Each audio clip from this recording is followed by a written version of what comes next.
and welcome to this week's Three Legs, Four Wheels F1 podcast. It's Paul here with Dan, Chris, Lee. 12 extra points missed in the NFL. Oh, sorry, wrong show, guys.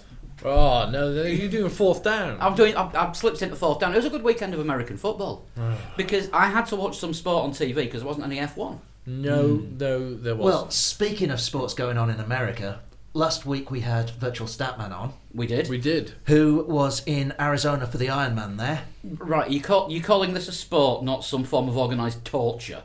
No, it's a sport. It's a sport. Oh, it is a sport. It's an just- endurance sport. it's more than endurance. Dan, our very own Dan, podcast Dan here, has done an Ironman triathlon before.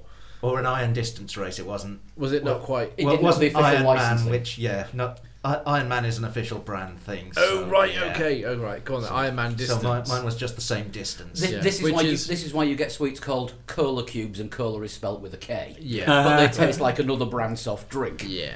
So go on then, Dan. Give us a lowdown on what Sean Kelly actually had to do. Was So- your Iron Man spelled with an E? So, Aaron Man. well, what the race is, it's a 2.4 mile swim, Which just is- as a gentle warm-up, Good lord. which Sean did in just under 2 hours. Good effort. Took me about a week. Then 112 mile bike.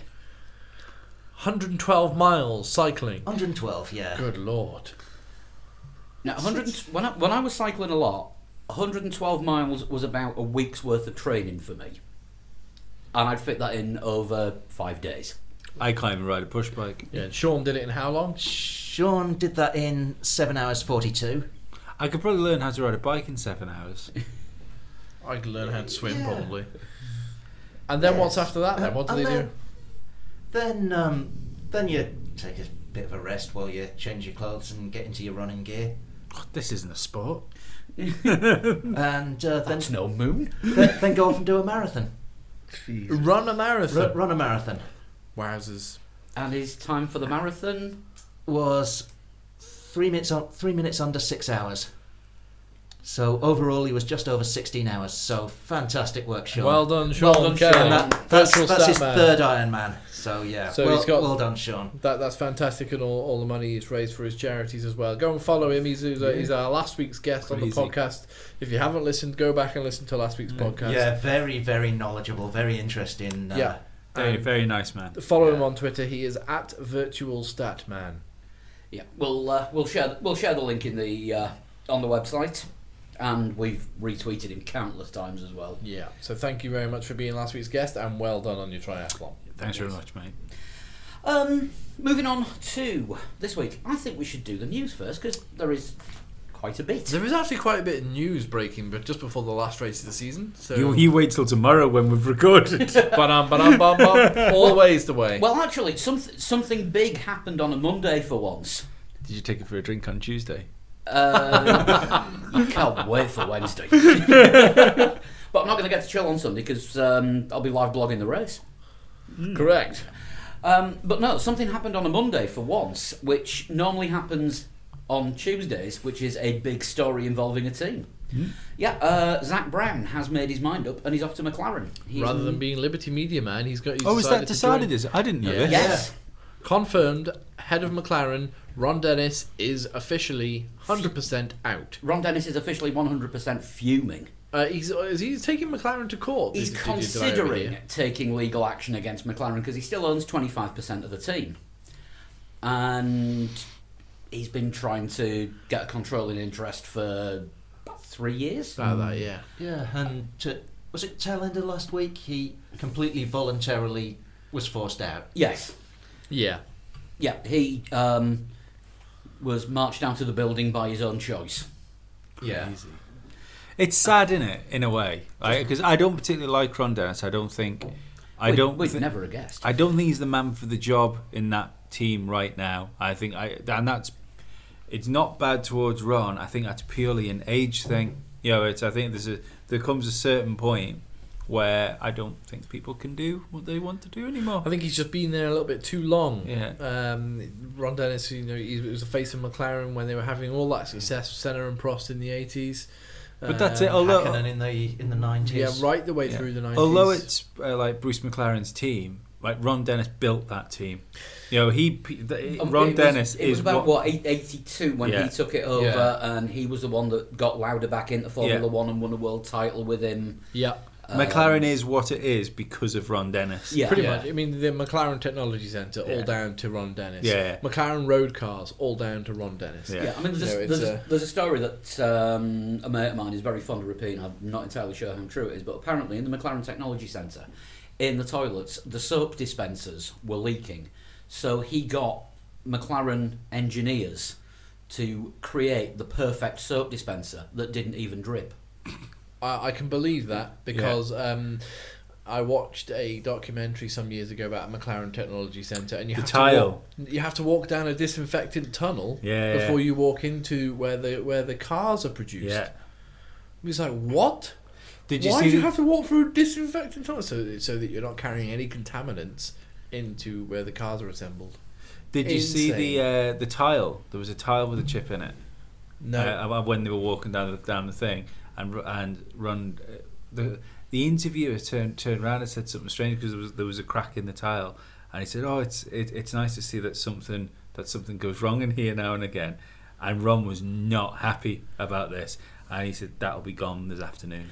Well, it's funny you should mention that because one of the stories that was coming out sort of towards the back end of last week, after Dennis went, was Eric Boulier was actually thinking of going because he was sick of Ron Dennis micromanaging everything.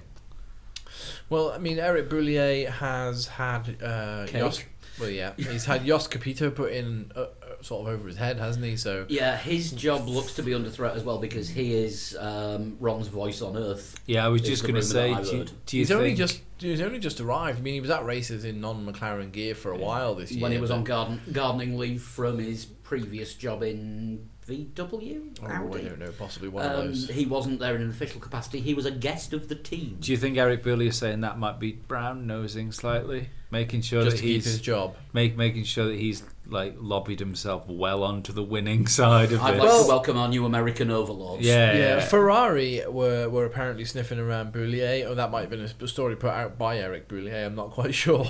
And as were Renault as well. His old team Enstone were apparently looking at rehiring him because he doesn't appear to be very powerful at McLaren.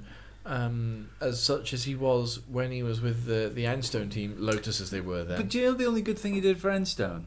He lied well. He lied well when they were in financial difficulties. Yeah, and all he managed. But he led the team. That's the thing. Well, he might have lied, and it still had to be bought out. Yeah, but he bought them that time and led the team and kept them going, Kimi Räikkönen won a race at the end of 2012. Yeah. I mean, the thing is, you look at Boulier's performance in front of the camera when he's being McLaren spokesman over the last 2 years since the whole Honda clusterfuck started. Yeah. And we've said it on many podcasts before. It's 5 minutes of him being interviewed and actually saying fuck all. Yeah, well, he says nothing. Yeah, but he's just being French. That's like Spock being on television and someone giving him an award for being melancholy. You know? Nice up to date reference. I suppose new Star Trek film's coming out, isn't it? So yeah, you can't work with that one. But yeah, it'll be interesting to see how McLaren turn things round and what their relationship with Honda will be like. Yeah. And whether Zach Brown, because Zach Brown is from a supermarket chain, isn't he? Is he? I kind of stopped reading up on him because I got massively upset when I read that he'd taken the job, because he's younger than me. Well, he's 45. Lewis Hamilton's younger than all of us, I think, in this room. So he's a 3-time world champion. Sebastian Vettel as well. Yeah, Felipe Massa's son. I fucking hate that little cunt for being younger than me. Well, Jenson Button's younger than me, and he's about to retire. And I'm not about to retire. Well, there you go. Well, we'll get onto that in a bit, but that's something very interesting that's coming up a bit later in the podcast. Okay, he's about to take a sabbatical. He's about to definitely not go back to racing. Well, he's about to take a sabbatical, which apparently is may last a year, might last a couple of months. I've got Zach Brown's details up here. He just likes teasing me. He is actually a racer. He has been racing in various series since 1991. British Formula 3, German Formula 3, FIA GT Championship, American Le Mans Series, Blancpain Endurance Series. He's actually got a pretty solid racing background as well as a business background. Looking at that, this could be the kick up the arse that they need, because he should, in theory, be able to work with all aspects of the team, including Honda. Yeah, but it's the problem doesn't seem to be within the team, does it? The problem seems to be within the engine. Yeah, but he'll be able to work with Honda. Yeah, you say that. He might have a completely different scope on things than Ron Dennis as well. Ron Dennis is thinking that it's difficult to argue with him that there's no way you can win a world championship as a customer team of an engine manufacturer. Zach Brown might think, well, I just want the best that we can get, and the best that we could get would be, right now, for example, a Mercedes engine. So there might be different thinkings going on within McLaren. I don't imagine that they veer too far from their philosophy of everything being absolutely perfect. Yeah, but do you know what? I think that philosophy will be veered from, because I think that's very much a Ron Dennis thing. I think it's a high pressure. The McLarenism. Yeah, it's a high pressure situation that doesn't need to be a high pressure situation. Do you know what I mean? Like you were saying before about the cracked tile. Yeah. What? Silly things as well. Silly things like they won't, even in the hottest countries, the McLaren mechanics have to wear those long trousers. The long trousers.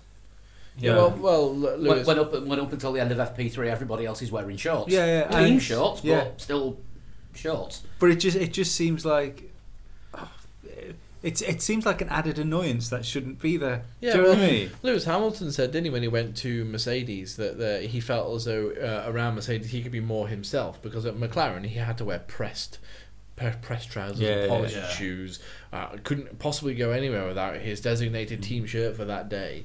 And so you got to wonder if maybe the amount of restrictions that the McLaren philosophy has on the team has actually strangled their creativity somewhat, and that's led to the problems on and off track. Possibly. I don't think I agree with that. Yeah. I think it's shaped the team, and I think that is what has got them so many world championships. What's stopped them getting them in the last decade? Look, all you need to do is look at Mercedes. They've took more than a leaf out of McLaren's book. The way they handle the team, and the way they go racing. Well, is let's not very forget McLaren. Mercedes. Actually, it's a good point, because Mercedes actually McLaren were Mercedes' de facto team until Until they bought Braun. Exactly, until Mercedes became a team themselves. So everything that they learned in Formula One will have come from McLaren. What's the chances of Modern Formula One, I mean. What's the chances of McLaren if Honda continue down the road that they are? I mean, they shouldn't do. They should be a lot better last year. But we had this conversation last year, and they are better this year. Don't get me wrong, but it's not. Comparatively, not much. They're not threatening the podium, are they? No. So let's say this goes on this year and it doesn't get fixed next year. They go into 2019, which I believe is when the deal's up, isn't it? 2019 with Honda. I don't know. I think that's when the end of their of their allotted time is. So what do you think the chances are of McLaren now or in next year, if things don't go their way, thinking maybe it's time to press the button on McLaren having their own branded engine? Well, we've spoken about this before, and I don't know why they don't do it, because they provide their own engines for their road cars. The McLaren P1, for example, is a hybrid vehicle capable of something ridiculous like 900 horsepower. Yeah. Put in full-on race mode, and they've got the technology there. But here's the interesting thing as well, is that this new, is it Austin that's making the car with? Oh no, it might not be actually. It's Getting either Austin into Formula One. yeah, Austin Healey. yeah. It's either Aston Martin or it's Mercedes. Oh, Now. Aston I can't Martin. remember who's making the road car with the Formula One engine in It's it. Mercedes. It's Mercedes. Mercedes are releasing a road car, or they're saying they plan to release a road car within the next 2 years that will have comparative acceleration 1-to-1 ratio Yeah, with a yeah. Formula One car, Yeah, which is completely mental. crazy. Yeah. I mean, it's going to be like Jamiroquai, Chris Evans, and 3 other people are going to have these cars. David Letterman. Yeah. So, but the thing is, if that car exists, Jay Leno. then McLaren would have to respond with their premium range of vehicle. Do you know what I mean? Well, if yeah, you but I mean- if you're McLaren and you've got a Formula One team and Mercedes is out there sticking Formula One engine in their fucking prototype car, you have to respond. So if that all of a Yeah. sudden, if they need a Formula One style engine to put inside their new road car, which is going to have a Formula One engine, then doesn't it make sense that they start that they merge that? This is the thing. I think a fresh pair of eyes, a fresh brain in at the head of McLaren is it's like we said. It's sad that Ron Dennis isn't going to be involved anymore because he's built that empire essentially up to what it is. But The interesting thing, though, is the team themselves are still looking for a new chief exec. Zach Brown is not going to be the chief exec. no, he's CEO of McLaren Group. Executive director. Was he not CEO? No. No, your man's CEO, isn't it? What's his name? Well, at the moment, it's Ron Dennis. Who's the other guy? There's another CEO. I thought you can only have one. This CEO. what's his name? Jos Capito. No, I don't know. he's one of the guys that you see at races quite regularly. He's like he's always at the factory. David Coulthard. No. I mean, look at If the he's team. part of the racing team, he won't necessarily be ahead of the McLaren Group. Yeah. Ron Dennis was Chief Executive Officer of McLaren Technology Group. Right. Jos Capito is Chief Executive Officer of McLaren Racing. Right. And Eric Boulier is Racing Director. Mm-hmm. So they're the head. They're the head. Then reporting to them is Tim Goss, Neil Oatley, and Peter I always get his name wrong. Prodromu. Prodromu. Easy for Peter you to say. Prodromu. Yes. He used to work for Red Bull. Yes. I can never pronounce his name. See an aerodynamicist? Yeah. See the yeah. But yeah, that's the McLaren structure at the moment, and as it has been, everybody there reported to Ron Dennis, but Yeah. they will now be reporting to Zach Brown. Jos Capito, I think we can wave goodbye to him. And does that leave Boulier in charge of everything? No. Boulier in charge of the team, perhaps, but I don't know. If Everything on race day. Well, I don't know. I don't know if Jos Capito will go. I mean, it might just be a case of sit there for a few months and see what happens next year. And I don't imagine Zach Brown's going to go into this and be like, right, I want wins and I want them now, because that's what Ron Dennis has been shouting for the last 3 years. It doesn't work. No, it doesn't. That's exactly what I was talking about. If before, everyone having- got what they asked for, Ferrari would be winning. Well, that's it. That's what I was talking about before. Having a fresh pair of eyes and a fresh brain at the top of McLaren might be what they need to completely revitalise their project and have a McLaren team powered by a McLaren engine, so everything is done in house. And we have spoken about it before, but I think that could be a good way forward for them. Yeah, I'm just trying to think who was the last non-manufacturer to have their own branded engine, and I think it was Arrows, non-mainstream car manufacturer, because they bought Brian Hart out, Yeah. and they badged the engines themselves as an Arrows engine.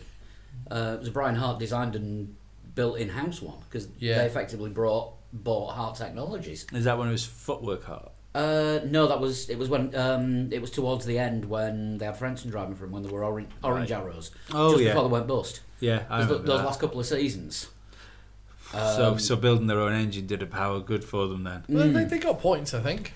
They did, because I mean, the last season and a half that they were in, they'd switched to Ford after Brian Fit looking car as well. after the Brian orange Hart died, Arrows. but they had their own brand. Good looking car. Absolutely. Yeah, there's been a couple of other things going on around McLaren as well, haven't there? With Yeah. Fernando Alonso and his slightly mystic mystic message to Mark Webber. Well, was it to Mark Webber, or was it just? It was a goodbye message and congratulations message to Mark Webber. Yeah, which said something along the lines of, "You didn't wait for me in WEC," But I'm sure you'll still be there when I begin my adventure with you. which doesn't mean anything essentially, but you can read so much into that. Which And everyone's going to. of course they're going So to. let's start now. Yeah. I'm going to call it now. Alonso off to WEC before next year, Formula One. Before next year. Yeah.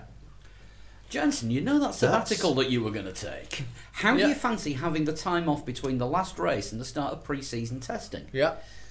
That's why they've kept him. Well, you see, this is why I said just then that it might be a good idea to talk about this, because you've got to think Alonso's seen a team which probably should be winning world championships in disarray before, and in disarray with management. So if he's looking now and all of a sudden, I mean, I spoke volumes when he was asked about Ron Dennis, and he said, I don't know. He said, it's something I want to clear up before the end of this weekend. Now, so I mean, it doesn't matter. Does he think? Ron Dennis fought loads to get Alonso to stay as well, or to come back. Sorry. Yeah, but do you think it's? It depends which way Alonso looks at it. Is Alonso looking at it as going like he wants a new man there, or does he look at Ron as like he wants Ron there? You know, you don't know which side of the fence he falls on. Yeah, I mean, we've mentioned this before about does he have a key man clause in his contract, and that key man is Ron Dennis, and if Ron Dennis leaves, he's got the option to walk. Yeah, but to be perfectly honest, I think he's got. I think if Fernando Alonso wanted to walk at McLaren, I think he could do it whenever he wanted. And I think He's going to have so many performance clauses in that contract. But it would make sense to have Ron Dennis as a key man. Yeah, which definitely. Doesn't mean he's going to say Ron's gone, I'm off. But it means that he's going to say Ron's gone, I'm going to see what happens, and I've got every option to say, no, this isn't the team I joined. Mm-hmm. And I think I predicted this actually around about this time last year that Alonso wouldn't be with the team during 2016 after the pretty terrible 2015. But Shocking 2015. Shocking, yeah, the shocking 2015.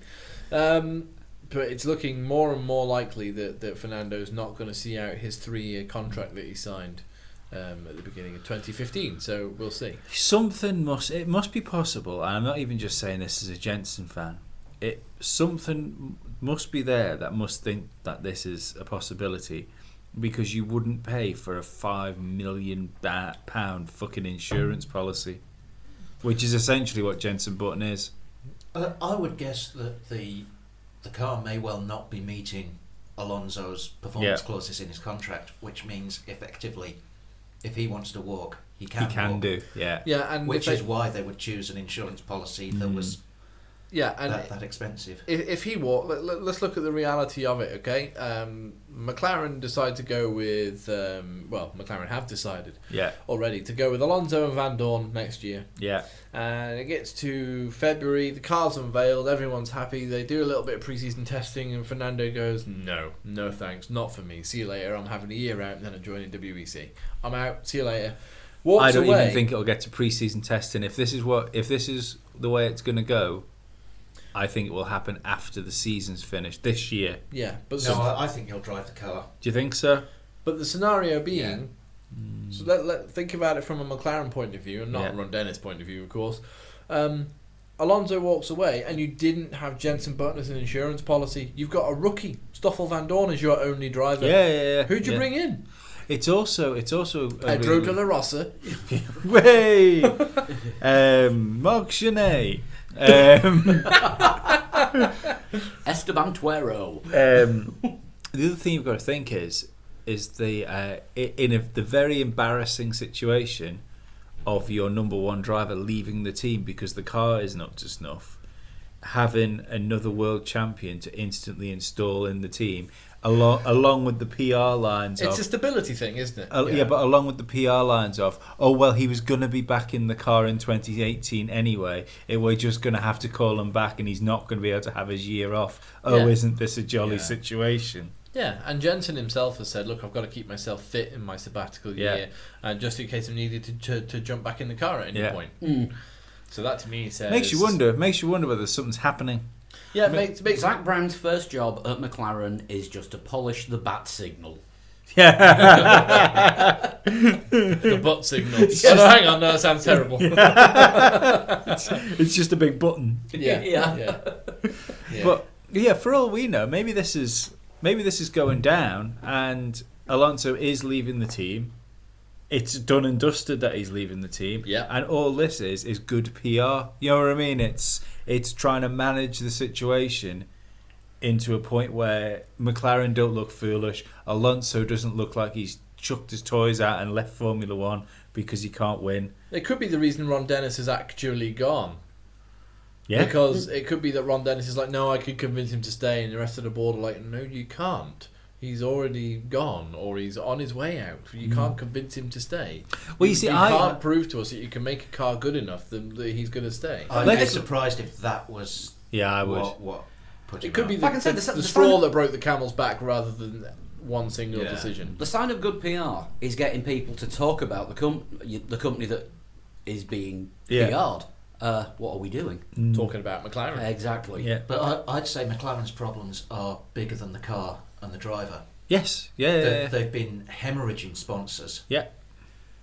They haven't had a title sponsor since Vodafone left. They are profitable though, aren't they? Still. The McLaren Group, yes. Yeah. But McLaren Formula One Possibly not. wouldn't know about it. Yeah. Every other team in Formula One is heading towards the commercial director and sporting director model. Yeah. Ron Dennis was not part of that movement. No, no. he's Even Formula One is heading towards the commercial director and sporting director model. Yeah. So maybe it is the right time for him to go because he's... How do I put this? He's of Bernie's generation. Yeah. Dinosaur. Yeah. Yeah. Yeah. So it's Yeah. So interesting things happening in and around McLaren. We all think, don't we? Let's be honest. Do we think that things are not going to develop between now and March? The things are going to stay the same. Alonso's going to drive the car and be happy all next season. And there'll be no more movement, even though Zach Brown now in at the top. No, there'll be I wouldn't want to movement. guarantee that, but yes, you could very conceivably see things be The same. for McLaren now. Yeah. I think things are going to move around a bit. Possibly as far down as the drivers. We've talked again and again how next year's rules are going to make things a lot different as far as the cars go, as far as performance goes. It'd be very dramatic on mid-season walkout, wouldn't it? By Fernando. Yeah. But I think there's every chance that things could quieten down at McLaren and then go back to being a lot closer to where they want to be. Yeah. By the same token. But the question is, I know we've got big aero changes, and McLaren are obviously a great team. But do you genuinely believe what you've seen from from 2012 to this year, where McLaren have slid and what's happened to them? Because let's not pretend that this is just Honda. It's not like they were winning world championships before Honda came. The closest they've had is Jensen second in 2011. Yeah. And then I think after 2000, did he win a race? Did he win the race? He won the last race of 2012. Did he win the first as well? Did he win Australia again? That year, possibly, Yeah. but he didn't win 2013. I think 2013 was No. when he was second. And the 2013 had that's when it started nosediving essentially. Yeah. So that's when Mercedes were getting their shit together. Yeah. And that's around the time that they said we need to do something fundamentally different. But don't forget, this is where we've also had the McLaren admitted around that time that they'd fundamentally got the design of the chassis wrong. They admitted they went down the wrong way, and this is what I think about McLaren. Seem to be getting their act together to a certain point this year, and something's changed. And whether it's whether they've gone too far down a rabbit hole to get themselves back out this year, because I know they are more competitive than they were last year, but they're not as competitive now as it looked like they were going to be in Monaco at this time of year. No. And yeah, I just there's something hasn't worked in that team, and you've got to think if they've gone a way of developing that car, because obviously it's not the aero regs are going to be different for next year, and the stuff, but things are always transferable. You know, it'll be a jump to the next car, but it's still going to be an evolution of what they're doing. Yeah. So, like, can you genuinely see from this sliding scale down and where they are now and where they are going to be going into the last race, that they will be race winning contenders next year? Because that is not at the moment. That is all Fernando Alonso will be happy with. He won't be happy with a podium.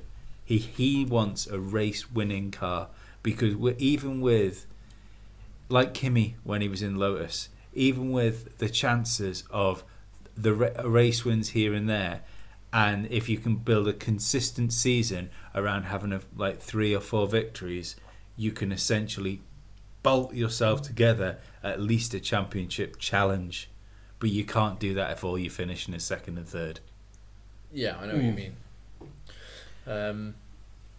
Because even Kimi went to look to go to Ferrari after winning races with Lotus. Yeah. I mean, and part of that was to do with his pay structure argument, but yeah,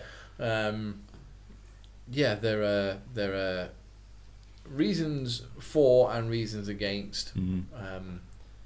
But the reasons for Fernando leaving the team appear to be growing. Well, very strong. we said when the Jensen sabbatical thing came up and the way it was done, he was retiring, but he wasn't retiring, and we said when that happened, something strange is going on in McLaren here, and this just seems to add another gallon of petrol on that already blazing inferno of McLaren rumours. Yeah.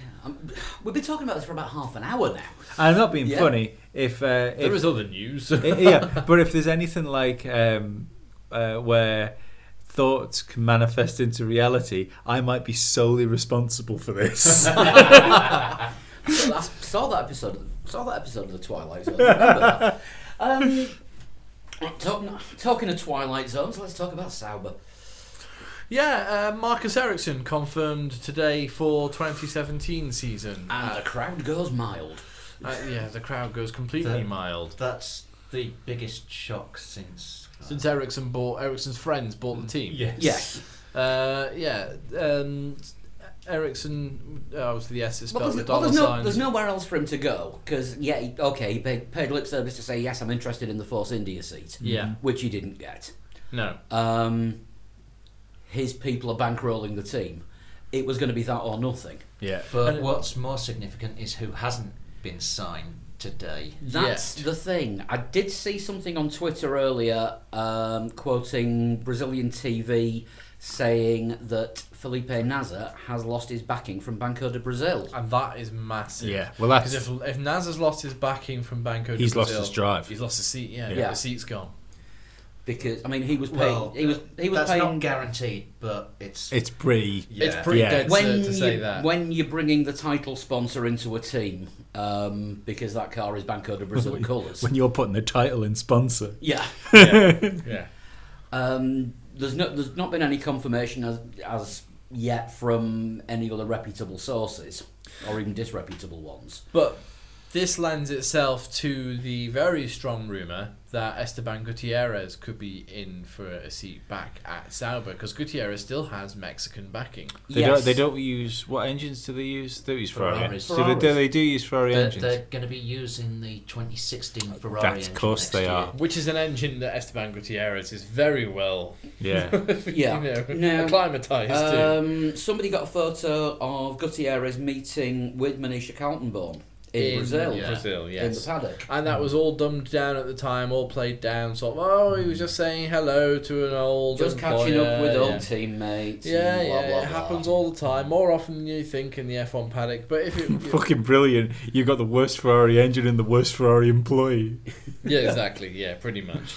Well, Riva Benet's taking over at Sauber. So anonymous Sauber are so anonymous on TV that Banco do Brasil decided to. This is the only reason I can think of. The Banco do Brasil decided to pull their sponsorship from Felipe Nasr because they're not getting on the television. Let's be honest. Or when he joined Sauber, they were a mid-grid team. And now They're now they're back at the grid. Yeah. They get more They are telly now time if they turning up stuck a at race t-shirt on weekends. little Felipe. yes, And they getting would. points. and For the first and time for the first in- Yeah, so Since Australia, was it? Since Australia in 2015? no, I'm not sure. I think Nasr may have got points towards the end of last season, but no points definitely this season for Sauber, and they look like a team who are trying to restructure, but if one of your drivers pulls. One of your drivers with a title sponsor, basically they change the livery of the car because of that sponsor. When that sponsor's gone, it's almost certain that driver's gone. And who are you going to rely on? The guy that you put in the seat for 2 years and got you 1/7 place? Yeah. Yeah. Sauber's last points for Brazil were in the US Grand Prix. Yeah. BMW fucks Formula One teams, doesn't it? BMW Oh, Sauber, yes. BMW Fucked Williams. Yeah, Fucked Sauber. yeah, absolutely. Yeah. Which is a shame because when it was BMW Sauber, they were actually quite good. Oh, Yeah, do you what know a what? race. Yeah. If they made Juan Pablo Montoya the highest point scorer not to win a world championship. Yeah. Yeah. I think if they'd have stayed with Williams at that time, I think you might be looking at a very different Williams now. If Yeah. you have BMW Yeah. had stuck with them. And also that sound as well of that BMW engine. I know I don't want to harp on about the old V12s, Yeah. and V10s, but it sounded awesome. It did, but I do remember quite a lot of great big plumes of smoke coming out. Yeah. Yeah. Do you know what I was a particularly big fan of as well back then? I was a particularly big fan of the Walrus Tusk Williams. The one fat with the nose. sort of fat nose that drooped. I thought it looked really cool. Yeah, fair enough. It was something different, which is something that you don't see these days because I think we will next year. identikit cars. Yeah, we'll see different stuff next year. You reckon? Yeah. I think so, yeah. Not along the lines Because of Caterham dildo though. This year, no, or the God, last no. few years, the engines have all looked different, but you can't see them because they're inside the cars. Yeah. Yeah.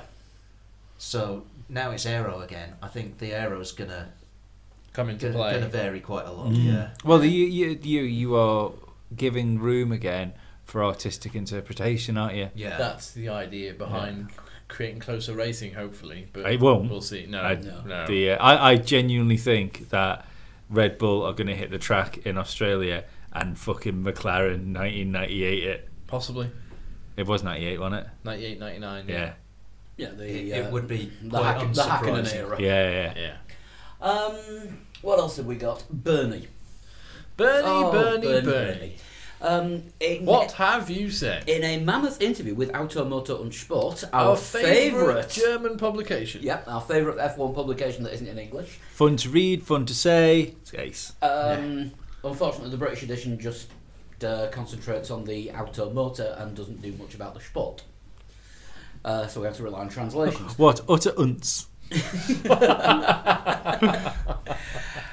So, Bernie, where do we start? Formula One should have 2 races a weekend of 40 minutes. I don't disagree with him. I don't. I do a little bit. I don't disagree. 2 or 40 minutes, what's the point? No, 2 or 40 minutes. Yeah, okay, that's the point which is a bit of a sticking point, if you will, for me. Sprint race and a feature race. Correct, yeah, that's what I was saying. A sprint race and a feature race, much like they do in GP2. I think that would work very well for Formula One. So how many laps would you be thinking?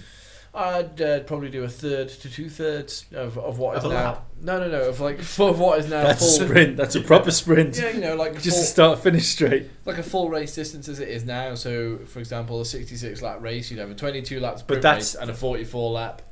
Yeah, but feature race. that's not.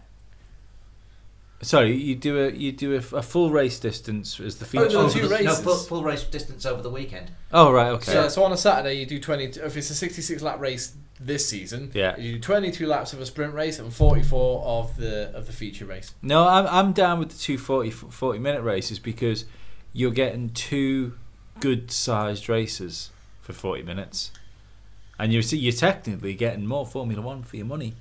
On the Sunday, I don't see the problem with it at all.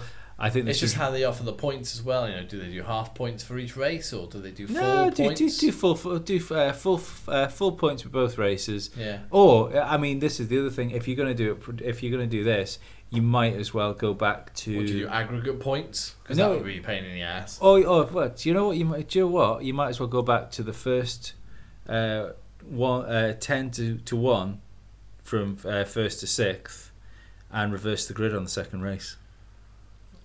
You're dead keen on reversing the grid on the second race, Yep. aren't you? Desperate to see more overtaking. Yep. And There's fire. also something where end of Q3 that could just be the end of Q2, the top 10 cars that get into Q3 could have their own sprint race. Sort of 10 cars. See, I don't see the point in that. 10 cars bombing around on a sprint race, and then that decides the points for that, and that decides the top 10 of the grid on Sunday. Yeah, I'd say I For a don't. slightly lesser feature race. I don't see the point of that. You might as well just you want all the cars on the grid for your races. Yeah. Yeah. See, this is the thing. I That's suppose. the thing. F1 races with less cars. USA. Yeah. Yeah, good point. Yeah. USA, was it 05? 05. Good lord. I mean, And the end of some Monacos. Yes. Yeah. see, where it would stop is teams sitting back and waiting for the race to come to them. Do you know what I mean? If you had 2 shorter races, when the cars start, they have to get the job done in that time. It's rather than our strategy is better, let's wait another 30 laps Yeah, and see yeah. how this plays out. It would be also a case of, right, you're going to have to push for this now because we can't afford another stop, go for it. I would say the sprint race would have no pit stops. The only issue that I could see with having 2 races where the teams have got to go flat out and the drivers have got to push constantly is engine wear, powertrain wear. But we've seen how reliable the engines are this year.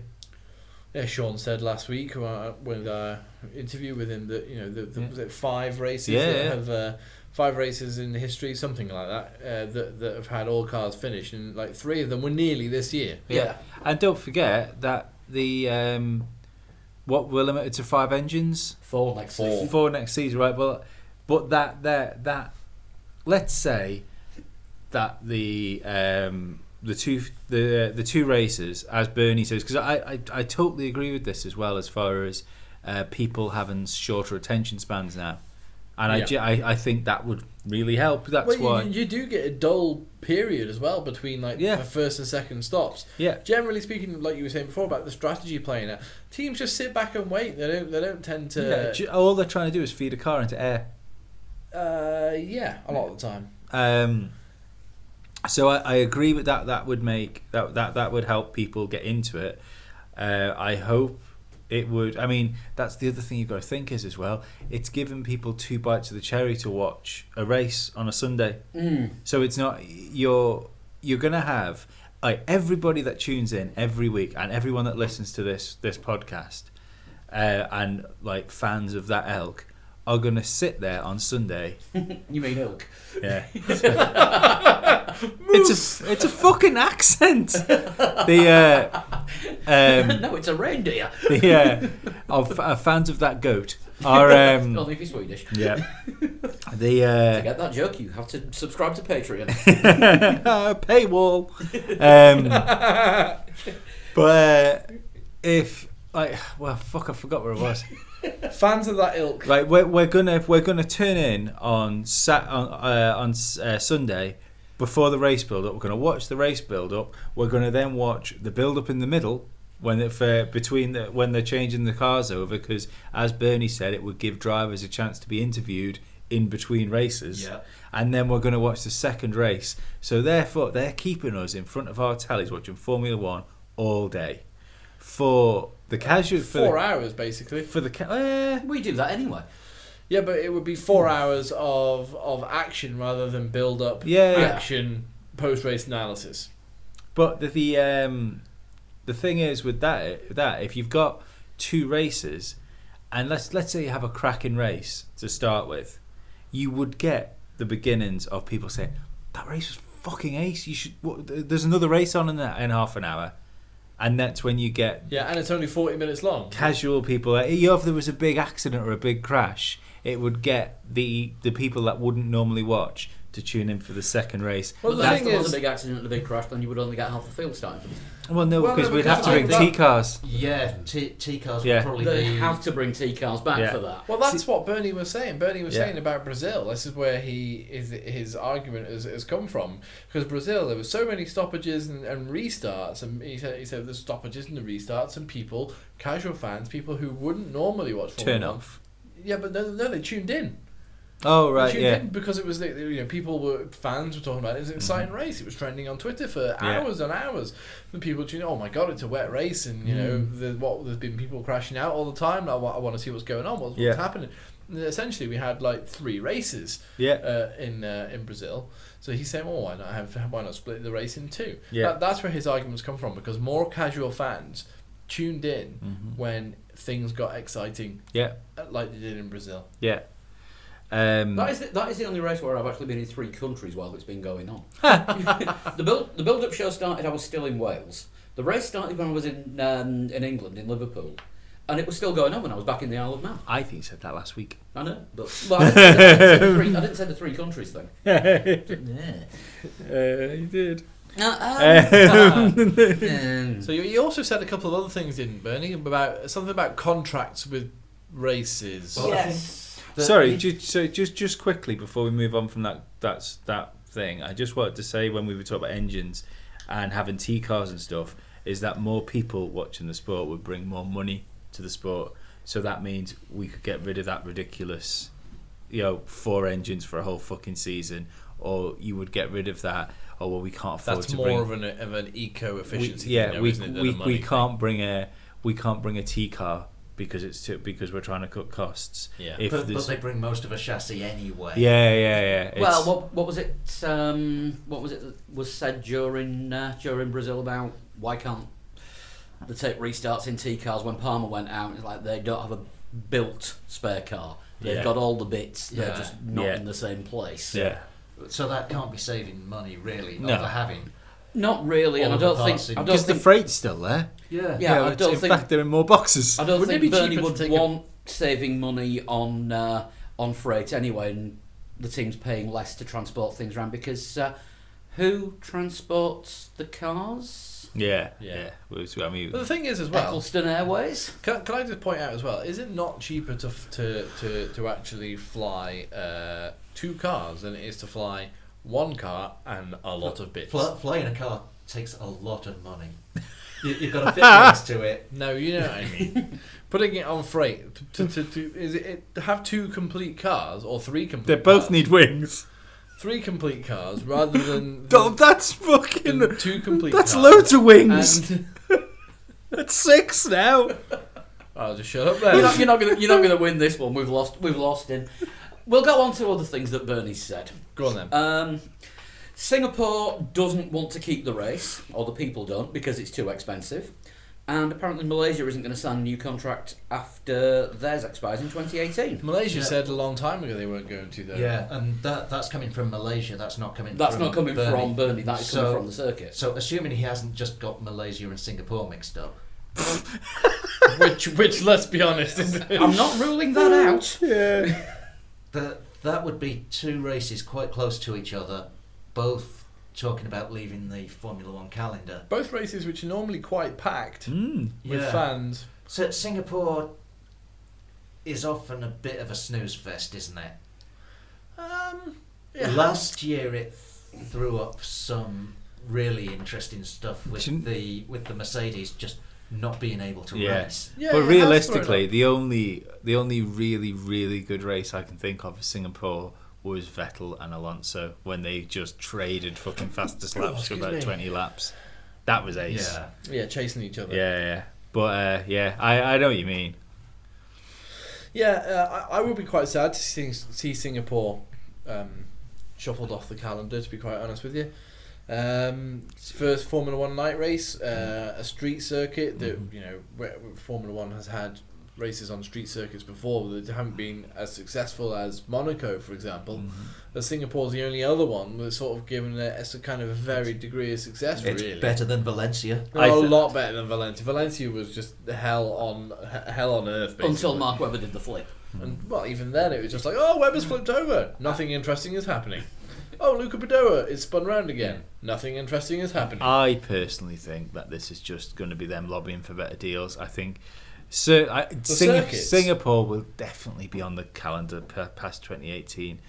I don't know about Malaysia, but it brings a lot of money to Malaysia. I would be surprised if they don't carry it on, considering that circuit was purpose built for Formula One. Bearing in mind, when it's time to renegotiate the contract, there might be a new commercial head of F1 in place as well. They're trying to angle for a deal when either they're trying to angle for a better deal while Eccleston's still in place, because they know he won't care about trying to rip them off so fucking much if he's not going to be around. Well, it depends on what commission he's on. Yeah, or they're thinking there's going to be someone else, and Formula One will be in a slightly weakened state during a transition period. Yeah, but also don't forget as well, there are still contracts in place for India. India's supposed to be on the calendar this year, and last year, and the year before that. That's never coming back. Korea has got a contract until next year, I think. The problem is with the Korean circuit, though, it's that far from anywhere. Yeah, and well, they promised an infrastructure and a whole town essentially built around the circuit, and it never happened. Yeah. So breach of contract right there straight away. But I think they should have a circuit that crosses the border. North Korea, South Korea. Yeah. But Maybe like the pod race in Phantom Menace, where you got to avoid the snipers. No, what it'd be is both sides of the circuit would be exactly the same, but the North Korea side would be quicker. But the North Korean side would be won by a North Korean driver. Yeah, everyone goes through, no one comes back. Surprise winner of this race, Kim Jong-un. Yeah, comes bombing out of North Korea in a Volkswagen Polo. Built in North Korea. So yeah, it's not unfeasible to think that contracts can be in place and races not on the calendar. We were talking last week about how Canada was in danger of being forced off the calendar, only for Lance Stroll's dad to essentially jump in and save it. But I mean, Brazil for next year still has an asterisk. You do realise that the circuit's now been renamed and it's on the St Lawrence Stroll Raceway. Oh, is it? Fair enough. But the Brazil's still got an asterisk next to it for next year. I hope to God we don't lose that, because that's an awesome race to go to, and been going there for like 40 years or something. No, the Formula One has been going there for like 40 years. So can't lose that circuit. What else have we got there, Paul? While we're on with circuits, actually, the BRDC looking to sell Silverstone. Well, apparently they've been looking to sell it for a little while, but there's a Russian consortium interested in buying the circuit. Now, I don't know if this is good news or not, because ever since the BRDC, which is the British Racing Drivers Club, took over the circuit, it's been rejuvenated and is now, rather than being criticised for being too old, and it's praised. It's praised now for being one of the most up to date facilities in and around the circuit, and it's at the forefront again, rather than being thought of as back of the woods kind of circuit, old school. It still got that kind of charm, but everything that the BRDC have done with Silverstone has worked from a business point of view, from a racing point of view. And even when the British Grand Prix was going to go to Donington for a few years, BRDC managed to pull it out of the bag and kept the Formula One Grand Prix at Silverstone. So for BRDC to sell it... Donington shot themselves in the foot by bidding too much for the Grand Prix, then realising they had that much work to do to bring the place up to standard and couldn't actually afford to get it done. Because they bid too much for it. Yeah.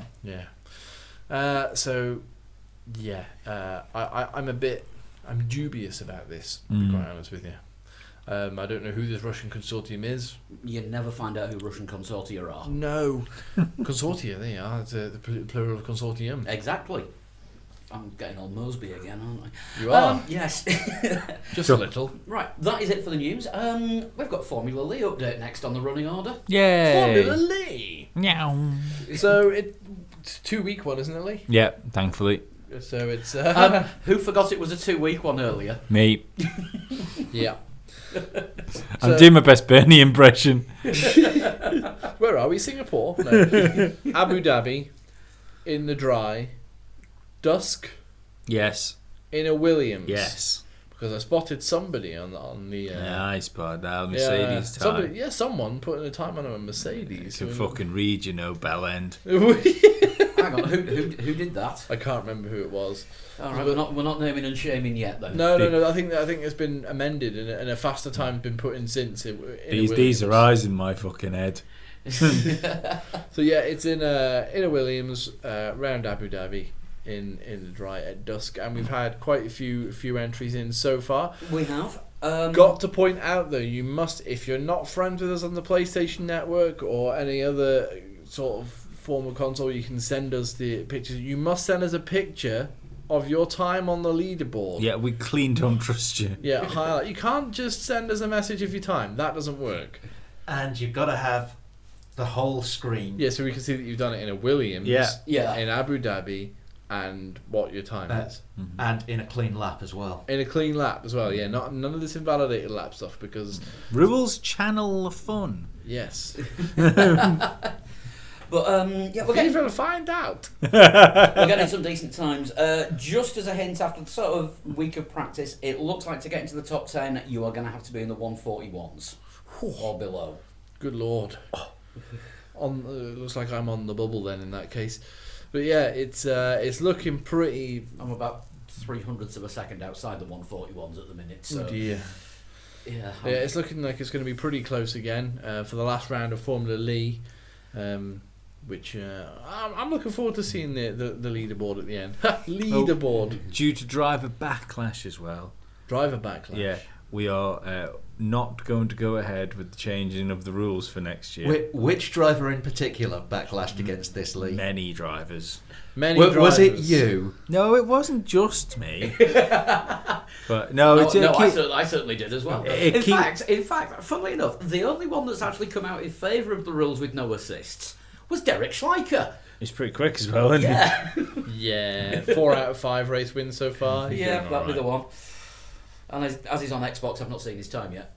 No, me neither. So the people who do play on Xbox have got a pretty good idea of what Derek's time is. Yeah. Plot twist: it's Project Cars next year. What?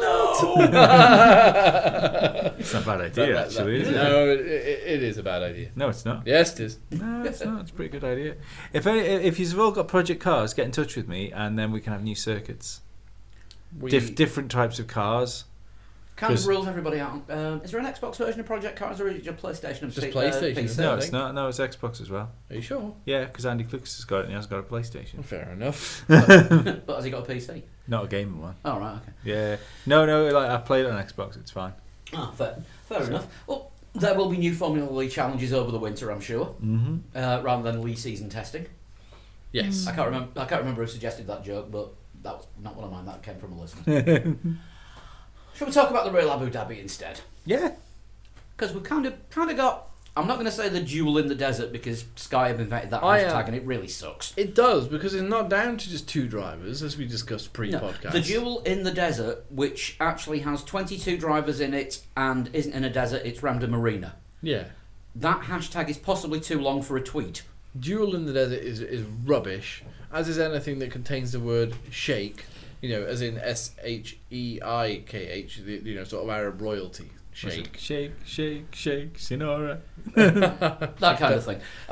Well, as Channel 4 are doing it, Shake your oil line. F1 finale. F1 finale, that works. Oh, yeah, F1 finale. Can it just not be a last race? Does it need a tagline? Well, you got to have a hashtag these days for everything. But the Hashtag official, last race of the season. It might be interesting or not. but the official FIA one is hashtag Abu Dhabi GP. Yeah. So we'll just go with that. Sounds alright, that. Yeah. It's fine, that, isn't it? Not Abu Dhabi harder. No. Right. So we'll talk about the hashtag Abu Dhabi GP then. Let's do that. Hashtag. We'll see what it says on the tin. Obviously, the top two going into this with everything to play for. Yeah. Lewis says it's going to be a nigh on impossible task for him to take the World Championship. Rosberg says he's not going there to finish second. He's going there to win the race, apparently. Yes. I don't believe Rosberg for a second. No. The man who's played it like Alain Prost for the last 4 or 5 races Wouldn't is it not be suddenly so is not funny suddenly if he going to threw go it in the wall? He's not suddenly going to go into this last race as Ayrton Senna, is he? Let's be honest. With his 12-point advantage, it's is it 12 or 13 points? I can't remember now. It's 12. 12 Can you points. imagine the tears if he doesn't win? There will be tears if he doesn't win. I mean, Lewis Hamilton already said, I'm already looking past the end of the season to skiing in Colorado over the winter. I'm... Finish and release your bloody album, so at least we get the chance to either say, "Oh, that's good," or "You shouldn't have bothered." Well, he might not release it, but he likes recording. But Yeah, because we're qualified to give that fucking critique. We know more about music than Formula One. possibly. I don't know. You do realise that more people listen to us talking about Formula One every week than have collectively listened to anything that we've recorded between the lot of us. Well, no, definitely. this is not true because collectively, everybody who listens to the podcast has listened to something that Lee has recorded. Yeah, that's true. And something you've title recorded has been music. played in front of Fucking an entire boom. football match. Yes, have that. They didn't use more than 30 seconds of it in the end. They used some of They it. used the intro when they played it at Wembley. Oh well, there you go. Very good. Yeah, my song's played Wembley, I haven't. But no, going back to the race, it's not just down to those 2 drivers at the front. Lewis Hamilton's basically in relaxed mode already. Says, look, there's nothing more I can do. I just got to go out there and do and whatever happens, happens. There's only the one race left to go. If he wins it, awesome. If Rosberg finishes second, then Rosberg's champion. If Rosberg finishes third, Rosberg's champion. If Hamilton wins and Rosberg has problems, then it could fall into his hands. But Lewis knows full well it's not in his hands. Mm-hmm. He's just got to go out there and do whatever he can do, and it'll play out however it's going to play out. Where you might have your interesting thing is, I mean, because there's nothing saying that, because Rosberg's handled pressure so well all year. He has for the first time. Yeah. There's nothing saying that he won't full on fucking button it, where Button had the chance of winning the World Championship. Like 2 races beforehand. Yeah, and he went to bits, for a large chunk of that season. So there's nothing saying that something like that'll happen, and all of a sudden it's Monaco, and he's like just 2.5 seconds off Lewis for some reason. Where I think it would be interesting is if one of the Red Bulls can get ahead of Rosberg from the start, and Lewis is leading. So let's say Rosberg's in third, and he's got Daniel Ricciardo or Max Verstappen behind him, and he knows it's not a case of now, it's not a case of Lewis is. I'm worried about Lewis now. I have to keep third. Yeah. And I think it's that point where that's where the mistakes will be made. And I think it's going to get interesting as well, because that is a very likely scenario. Yeah, I But think also, so. Max Verstappen has a good chance of taking Sebastian Vettel's 4th place in the World Championship in Abu Dhabi. He's only 5 points behind him. I think it's 5 points behind him going into the last race.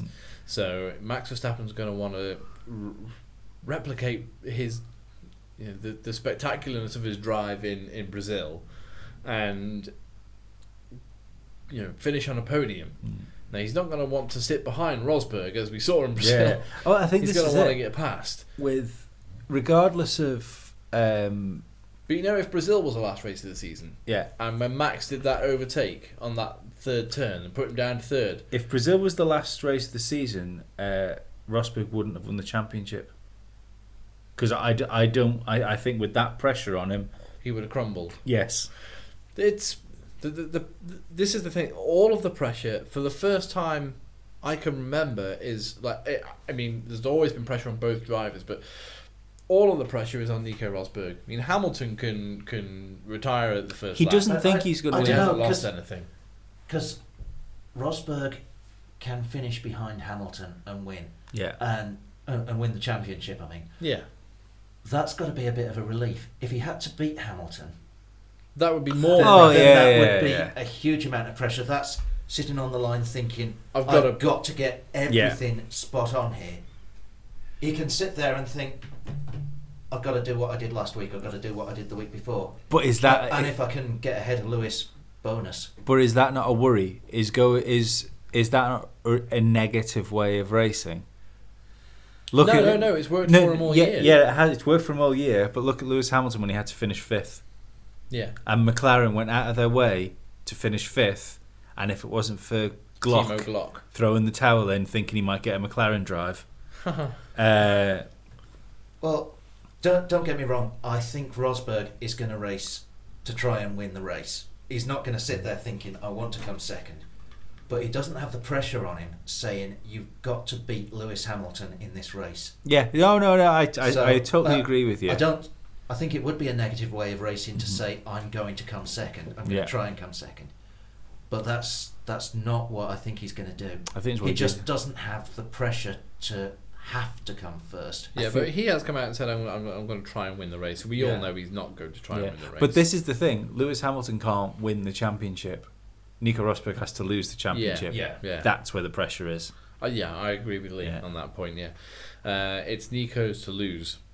For the first, well, not for the first time ever, but for it's now or never, basically, for Nico Rosberg, because if he doesn't do it on Sunday, is he going to get another chance? I don't think so. I would argue that he shouldn't have this chance this year, given what's happened to Lewis. But I mean, there's something's got to creep into his head at some point. Lewis has had various troubles with his engines.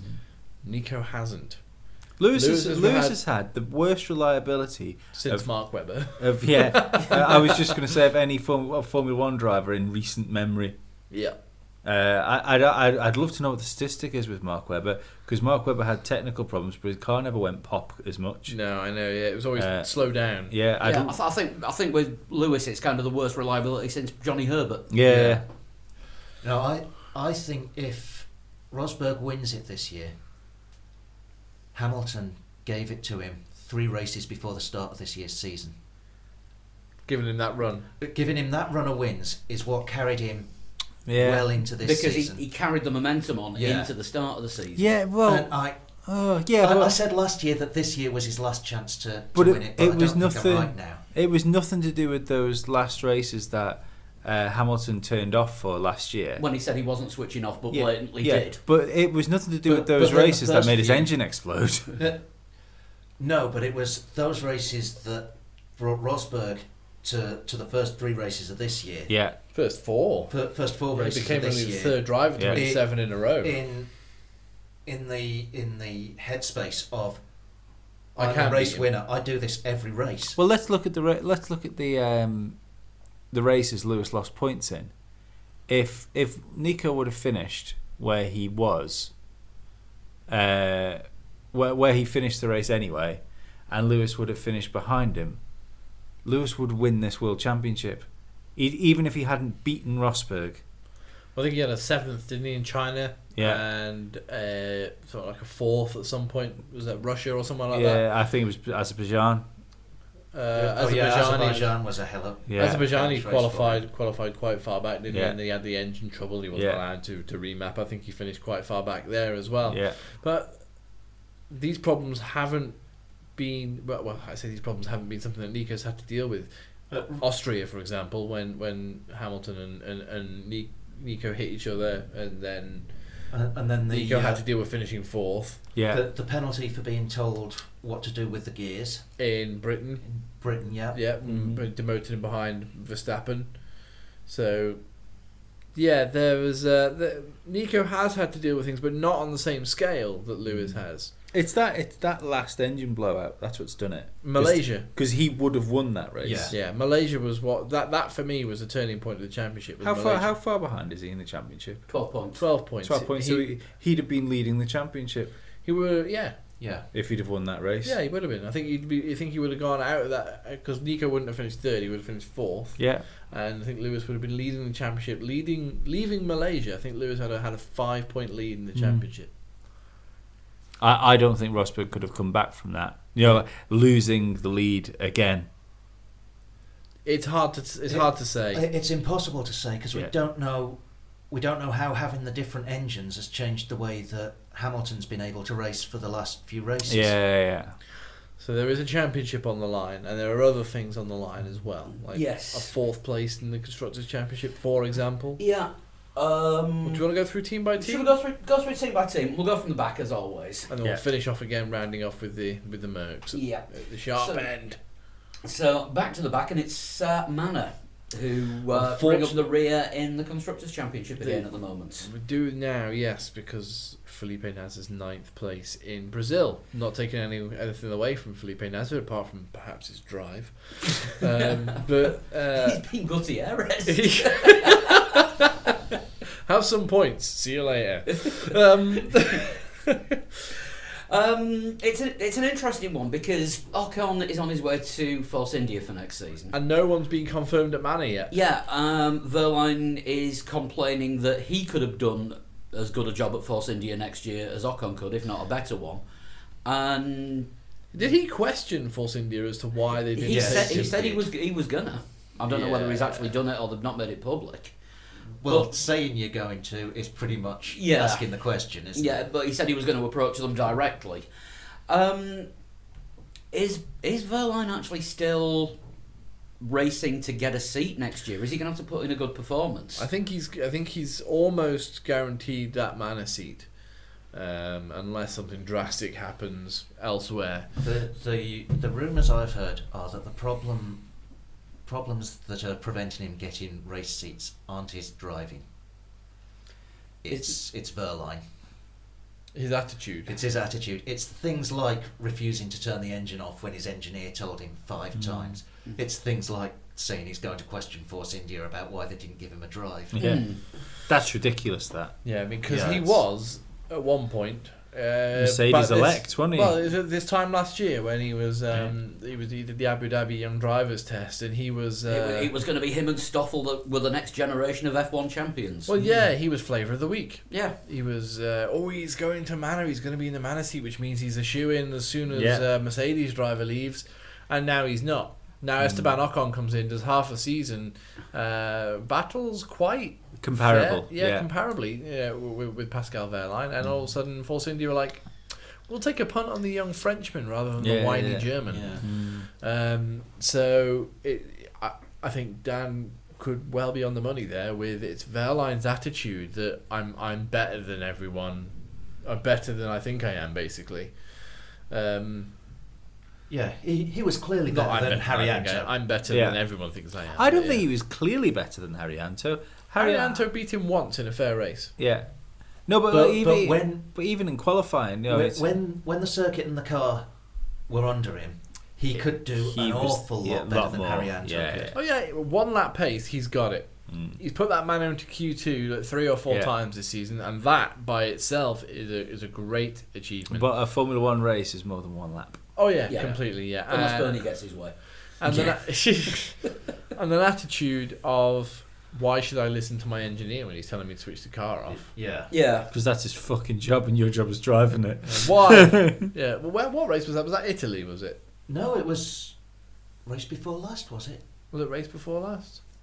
Yeah, I think it was Mexico in qualifying, if I remember right. Ah, And yes, I think he you're got right. off the track and beached it on the gravel. Yeah, I think you're right. Yeah. Yeah. And he was saying, no, the marshals are gonna push me, and his mechanic was saying, no, the marshals aren't gonna push you, turn the engine off. Yeah. Saying you know better is a job for the Vettels of this world. Yeah. One thing that I would say is watch out for George Russell testing a Manor next season George Russell. in FP1. Pole sitter at the Macau Grand Prix, Yeah. which is For Formula 3. for Formula 3. He's in GP3 next year. British, I and- take it. Yeah. And signed up to the Mercedes Young Driver Programme. He's got one of those names that feels like it should only be attached to a 45-year-old man. George Russell. Yeah. He's 18. No, he's not, because you can't. It's like Alfie. You can't have a man that's under 30 called Alfie. Yeah, it's like the Dallas Cowboys. They've got this running back, and he's like all American, built like a brick shit house. Alfred Morris. No, he's It's not an American He has a football. flat cap. Yeah, he should have a flat cap and a border collie. Incidentally, I was asking a few podcasts ago what happened to Antonio Felix da Costa. Turns out he was driving in the Macau GP and won it. Oh, So well. so there we go. Don't know whether he's still owned by Red Bull or not, but yeah, congratulations to Antonio for that. But talking of Red Bull, that is actually one thing that we missed.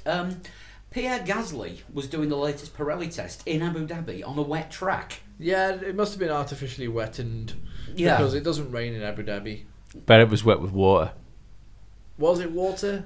Bet it was water. Do you think? It's Abu Dhabi. It was probably champagne. Yeah, probably oil. Yeah, he did. He tested the wet tyres first, and then when the wettened track dried out a little bit, in about 30 seconds. He did 85 laps on intermediates on 2017 tyres in this year's Red Bull. That could be interesting. But back to Manor.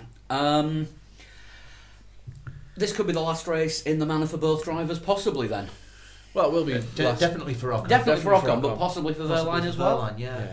Because they haven't confirmed anyone, and they're going to be looking for someone that's bringing money in, or that Mercedes tell them, you have him and here's 50% off your engines. I think Ocon will be. I think Verline will be in that car I think next it'd be year. Verline and Jordan King personally, but we'll see. Well, your man, who is who? I'd like to see NASA get more of a chance in Formula One, but I'm going to say, Not if in the Manor. Nasser gets shunted out in Sauber, give him a go. He's not terrible. He's got I think it could be good, but we don't know how much of a dog that Sauber was. a massive dog. They admitted it themselves. And he didn't do too badly when he first joined Sauber, when it had a half decent car. Scored points in his first race. Yeah. He was. But then so did Ericsson. Yeah. He was quick as a development driver for Williams. He was, He had a couple of FP1s. Yeah, they rated him very highly at Williams. Yeah. But in the race, I think we are just going to see Manor making up the numbers. I don't know, there's a couple of long straights there where the engine might help. There's some very tight chicanes, and I know from Formula Lee, I hate that last sector. and there's the sort of grippy, or where you need grip double corner. It's fast, but you need downforce to get around it, and that's some speed, and that's just something that it hasn't got. Yeah. They'll make time up in some places, but they'll lose more than they make up. It's all relative, isn't it? It might be difficult to overtake them though. Possibly. Yeah, but to be overtaken, you have to be ahead. But the problem There is is that. it depends where they start, and I think they'll start in front of the Saubers, and they'll just, between them and Sauber, they'll be battling for the last 4 places on track. Yeah, I'd really like to see them like flick something, because I think they deserve that place in the championship. They deserve that extra money. It's sad that they're not going to get it. Sauber next, and We just kind of discussed them. it's not going to be. It's just going to be more of the same, and a precursor to what we'll see next season. I actually think that the power unit struggling. They've been struggling with that power unit, but I think that's going to really harm them in Abu Dhabi, as Dan was saying, with those long straights. They haven't got the power that you could argue Manor do have. They haven't got the aero package. No. They could find themselves behind the Manors even, and it's hard to see. Don't forget that the last couple of races they've had shots at the points Yeah. because of Strategy. what looks to be good strategy calls. So if there is anything that causes a mix-up, say drivers further up the grid taking each other off and causing a safety car, they might be able to pull something out of the bag. It'd be nice. Sauber get a result, it will be down to Ruth Buscombe and not the drivers. Yeah, Agreed. or at least Ruth Buscombe telling the drivers no. what to do. not the people who designed the chassis. Yeah. Yeah. Yeah. It's just going to... Or didn't develop it. Yeah, if it's a completely clean race, no safety cars, no virtual safety cars... Last. Lights Yeah. to flag, 2 laps down. That's a fair point, I think, to say. Um, Depending on how fast the Mercedes are going. yeah, yeah. Two laps down, maybe more. We'll see him on TV getting lapped. Yeah. We'll hear Seb shouting blue flag behind one of them. Yeah. Honestly. No, that's Gutierrez. Renault next. Oh, And there's the pad on the floor. so difficult to call how well Renault are going to do from one week to the next, isn't it? Yeah, you can't. K-Mag's already out. He's going to Haas, obviously, as we spoke Well, about. he's there at this race. Yeah, but is he... In body, but not in mind. Yeah, that's exactly what I was... the point I was going to I make. think they'll be somewhere between about 7th and last. Yeah, that's about the best you can say because that's how predictable they are.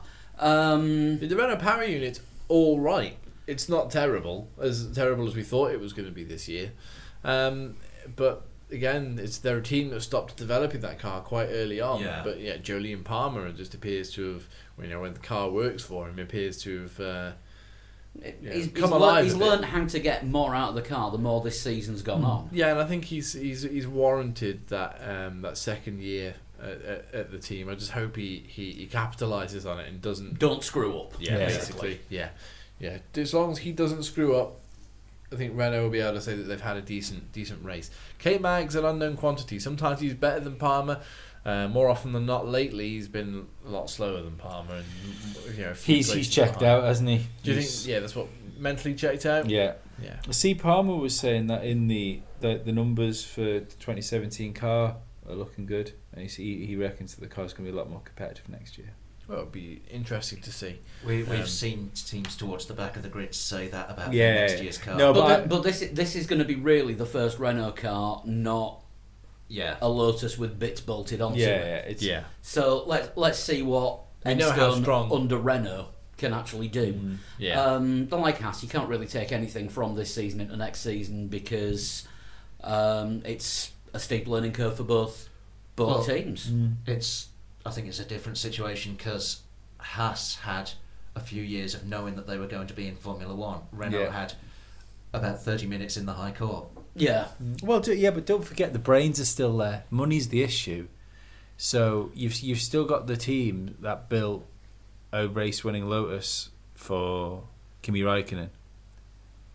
Yeah, but they didn't have. They haven't got James Ellison, have they? Cash. Sorry. They didn't have any Yeah. cash last year to build this year's car. Yeah. Well, yes, but Now they've got the money to build next year's car. Let's see what they can do. Mhm. I say it's the same with Haas because I think it was a shock for them to come into Formula One and all the computer models didn't play to type, and Yeah. they've had to learn a hell of a lot. yeah. We'll skip to Haas next anyway because we've more or less started talking about them. I think Renault will jump Haas next year. Oh yeah, I think Yeah. so too. Yeah, I think get Haas- the feeling Haas will be a year more experienced, and now they've actually seen it at the sharp end. Yeah. Do you know what? We can applaud Haas at the end of this race, I think, because they've achieved far more than we ever expected them to in their first season. Yeah. I remember we had some listeners come to us this time last year saying they're going to score points next year. You just watch. We were like, well, yeah, it's their first year in Formula One. Let's not talk them up too much. First race, 5th place. Yeah. Whatever it was. So Yeah. you So know. we were thinking of what HRT, Yeah.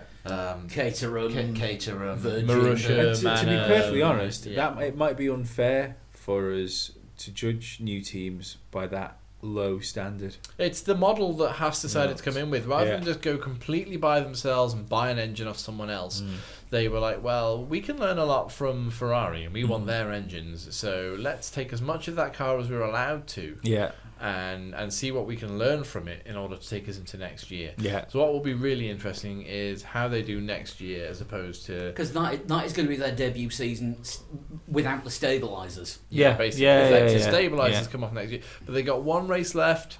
It's possible that they might score points. We know Gutierrez is out of the team. Is he going to one more 11th place in him? Now, just harking back to Formula What League, more for the fans? do we call it the Gutierrez position or do we call it the Ed Forsyth position? Because he seems to be. Esteban Forsyth. Yeah. Gutierrez has been coming 11th for years. Yeah. Let's call it Gutierrez. Yeah. Yeah, or Edsteban. Yeah. Combine the two. No, Gutierrez. Toro Rosso. Next. Again, Really difficult to call. I So- think they'll somewhere come between somewhere between 7th and last. 22nd. Yeah. Yeah. By rights, that car should not be doing what it's doing at this stage of the season. No. But it is. I And mean, Carlos Sainz, yeah, fair enough. There was rain, stoppages, red flags, safety cars, you name it, in Brazil. Carlos The Sainz strategy calls worked for him. he had that car up to 4th at Yeah. one point. yeah, He didn't quite have the pace to catch Sergio Perez, and then obviously Max Verstappen, happened. happened. Max for happening. Max Yeah. Verstappen. And then, I think it was 6th he ended up in Brazil, but what an awesome performance. And Danny Kvyat as well. He's had it difficult this year, had a bit of a comeback. Not quite on the level of Carlos Sainz, but can you blame the man from where he started the year? When his comeback happened, he's been close to Carlos Sainz. Last race, obviously, he got booted up the ass by Palmer, Yeah. which He put didn't. him off a little bit. Yeah. Which he didn't know about, and neither did Palmer. He's just like, I've hit something. What's going on? I can't see. Did I drop my wallet? Yeah. What was that? Sort of the Titanic captain with the iceberg thing, really, wasn't it? Boffs.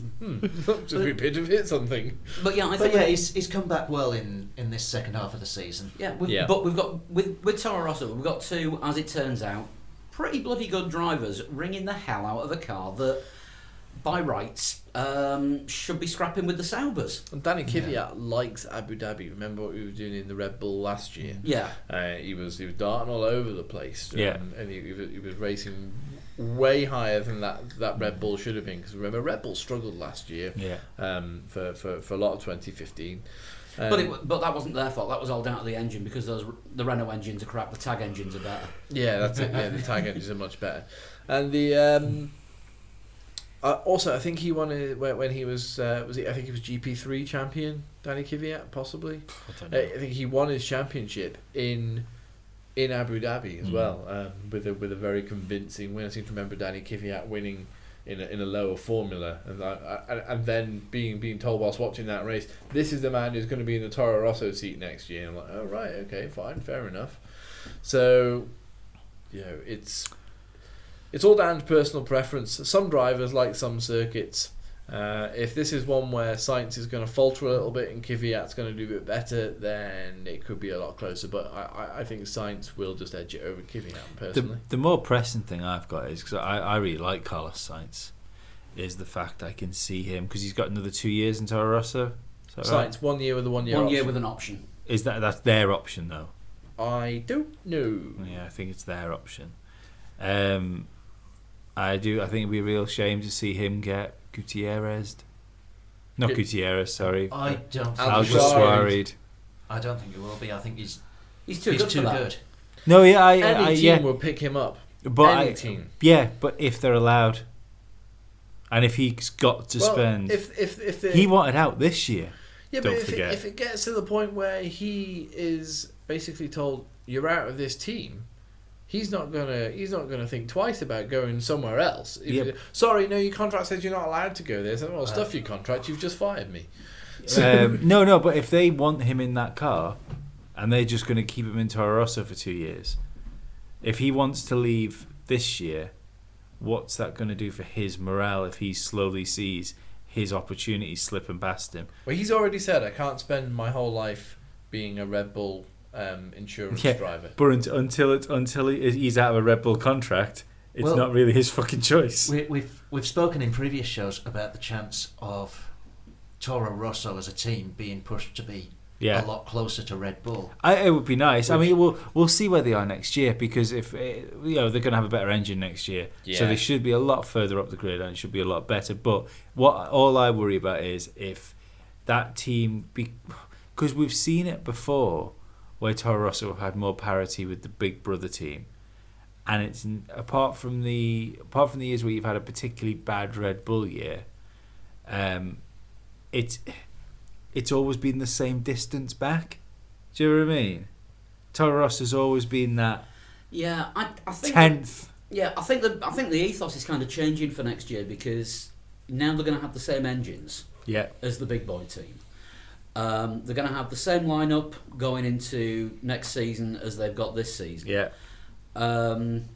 There's a bit of a gap in the flow of drivers that could potentially be in Yeah, Toro Yeah, Rosso. it's a strong, experienced lineup in Toro Rosso for the first time since Sebastian Buemi and Alguersuari.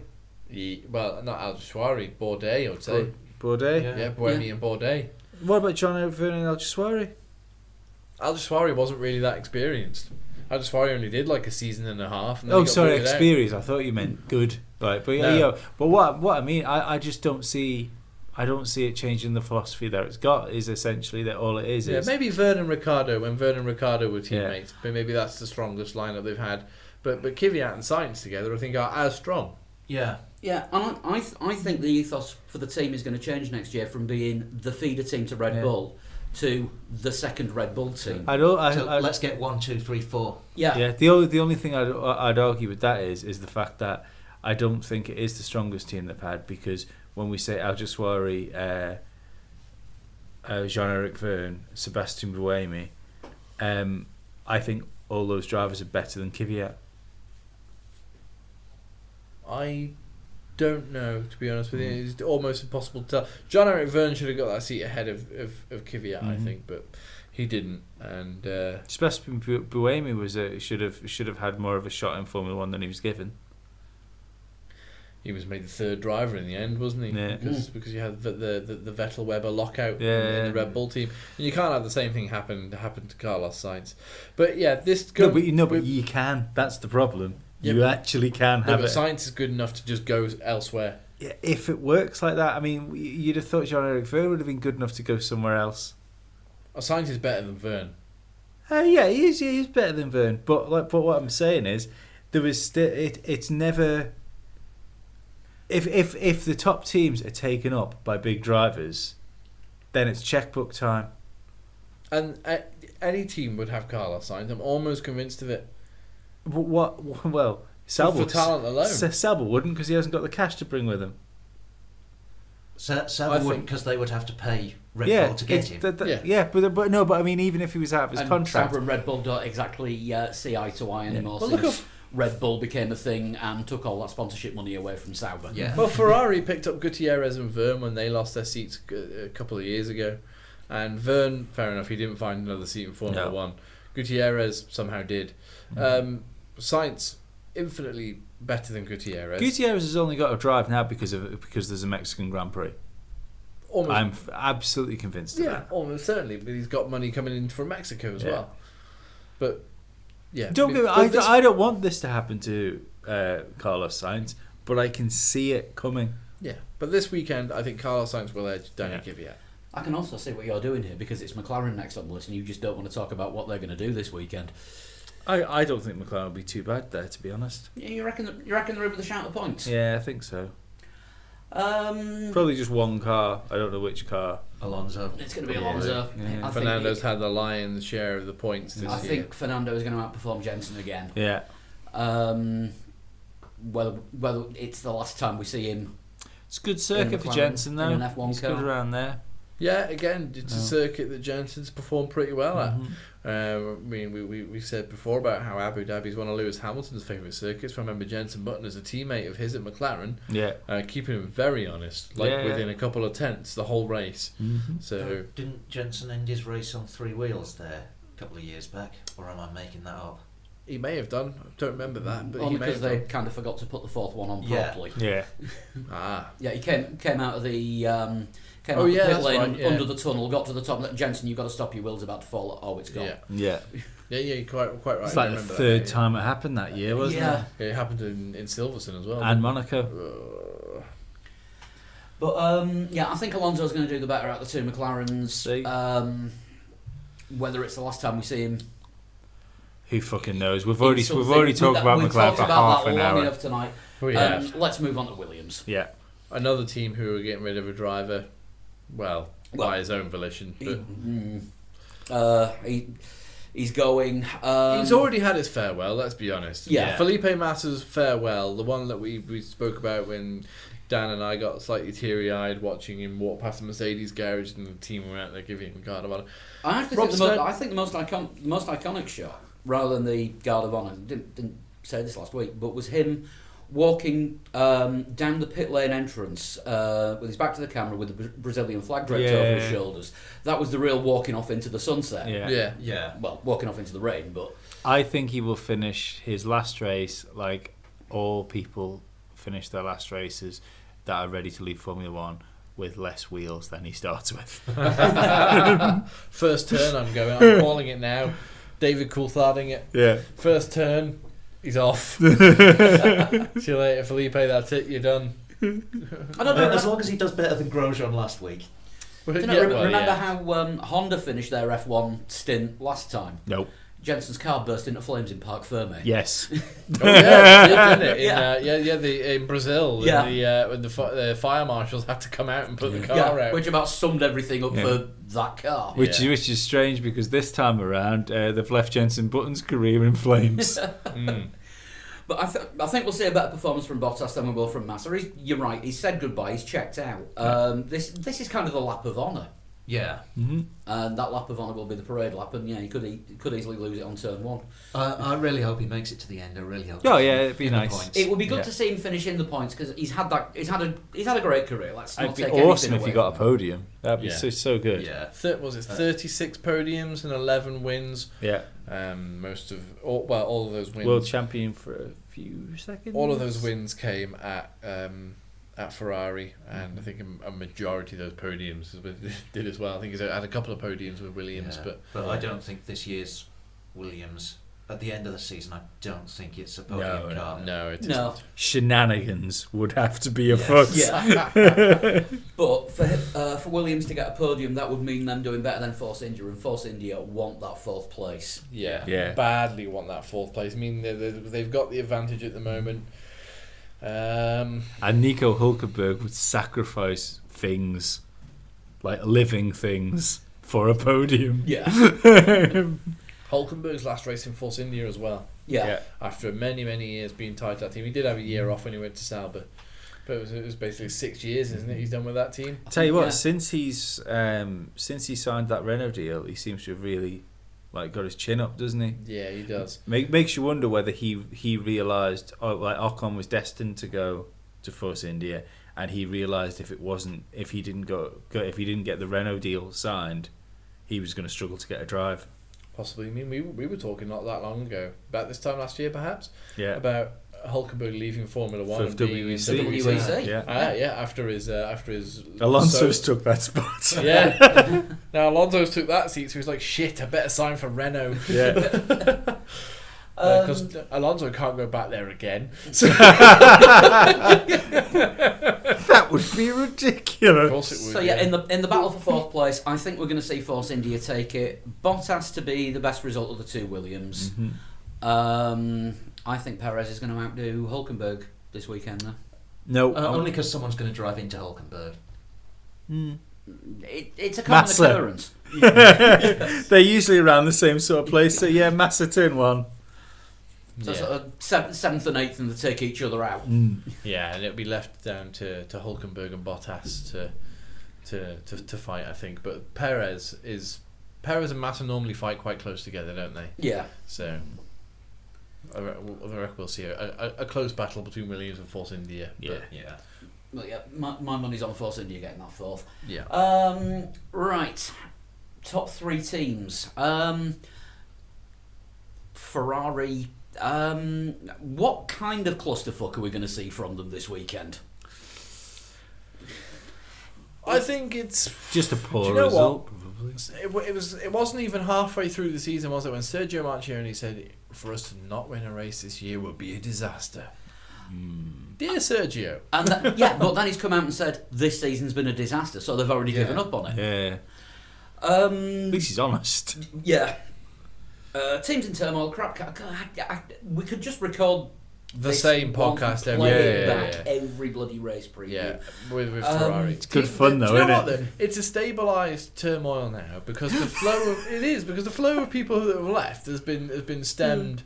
You know, I don't think there's more people leaving. I think the same 5 people turn up at a race, Yeah.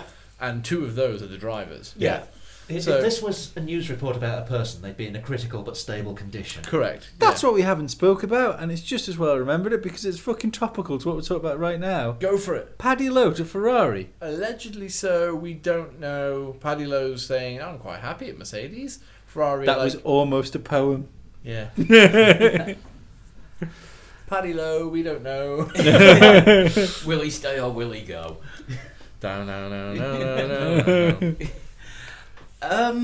Well, it probably stopped the absolute carnage, but is he going to, if he goes, does he take over from Arriva Bennett? The money.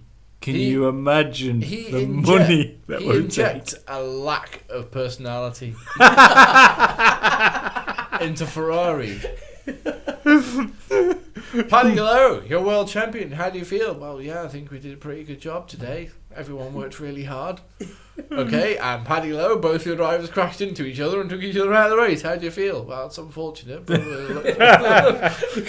oh, good lord! You're just the sort of grey we need. Some emotion. Yeah, exactly. You keep Paddy. You can keep your grey jumpers. We'll just put a Ferrari logo over the Mercedes. They're not jumpers before the race. They paint Patronus on his chest. No, Paddy Lowe, one of the sport's best technical directors, And worst characters. followed Lewis Hamilton from McLaren to Mercedes, and we all know what happened to McLaren after he left. Yeah. It would be it'd be interesting if he left Mercedes and went to Ferrari just to see what kind of influence he would have. Don't see Paddy Lowe looking so pleased in all red, because Ferrari employees have to wear red I pants. don't as know well. why you'd go to Ferrari at the minute. Masochism. The money. Well, Masochism yeah. and money. Challenge. Yeah, challenge. I've won world championships with Mercedes. I've won Yeah. world championships with What? McLaren. Because you're not happy with fighting with the rest of the grid, you want to fight with your own team. Well, Mercedes aren't fighting with the rest of the grid, are they? No. Plus, no. they might have given Paddy Lowe, as Lee just said, the opportunity to be in that Arriva Bene role, not just a technical director, Yeah. head of the fucking team. Head of Ferrari. Scapegoat. Yeah. Yeah, chief Yeah, scapegoat. chief scapegoat, but he's the kind of scapegoat who might Ross Brawn it and just turn it round and be like, right. I'm not saying that you know it's time for multiple championships for Ferrari, far from it. Yeah. But Ferrari back on track, stable, able to fight for races every now and again. Maybe he looks at Kimi Räikkönen and he's there going, I don't get it. Like, Kimi Räikkönen is one of the richest drivers on the grid now, and nobody understands why. I'm going there. I think Paddy Lowe actually looks at Kimi Räikkönen and goes, he's a bit talkative. Yeah. Yeah, can you dial He's it got back the a bit, kind- Kimi? He's got the kind of personality I like. Speaking of which, congratulations to Andy Murray. Oh yeah, yes, absolutely. yes, Yeah. yes. British world number 1, Andy Murray. Yes. Just, I now can't get out of my head of Paddy Lowe referring to Kimi as crazy Kimi. Yeah. Wild Raikkonen. Just far too wild.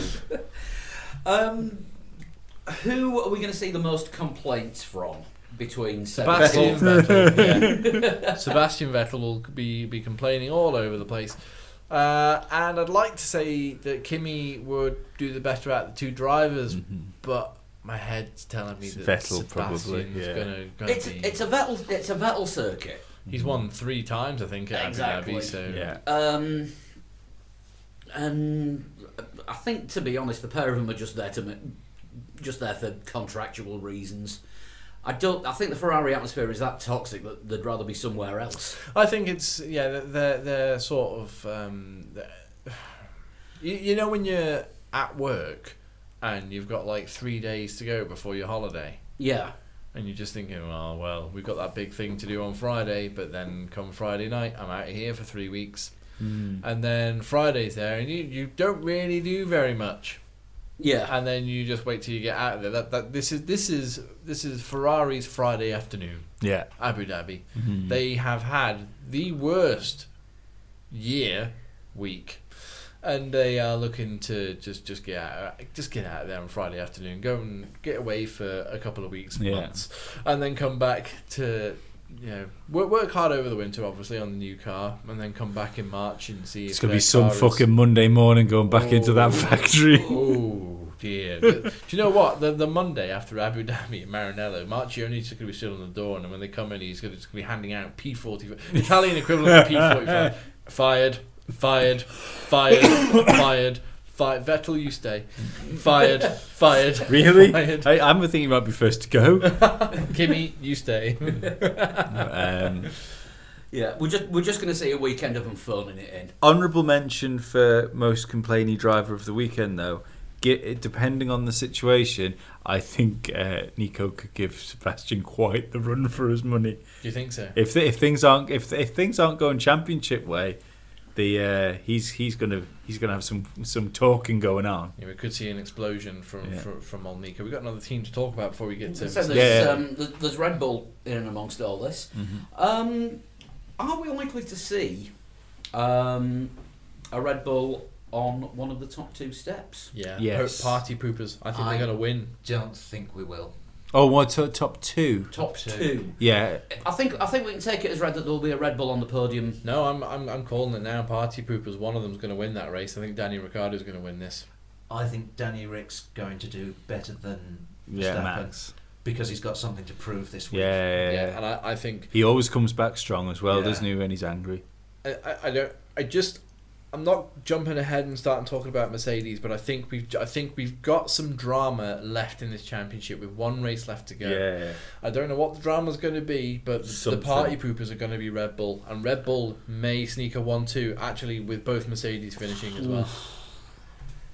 I can't see that happening just purely and simply because Red Bull don't have this season a strategy that lets both their cars beat the cars that they're racing.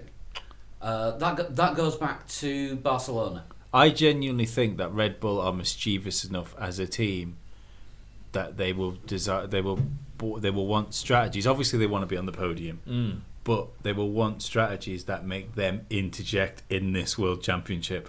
I can see. Show my point. It would be the extreme thing to do. Yeah. I can see a scenario, something along the lines of Ricciardo's leading by a few seconds, Hamilton's second, with Verstappen breathing down his neck, and Rosberg's in fourth, shitting himself that if Hamilton gets past Ricciardo, He's won the championship. yeah. See, I I think can see that unfolding and maybe not working out in Hamilton's favour. But I just think we've got some kind of drama involving the Red Bulls, and the Red Bulls have got a part to play in it. And it could be as dramatic as Red Bull. Nobody expected the Red Bulls to win this race, and yet they went. Their chief weapon is fear. Fear and surprise. We were talking about like my sex life. Spanish Inquisition. We were talking about the McLaren run before, the Hakkinen years, 98, 99.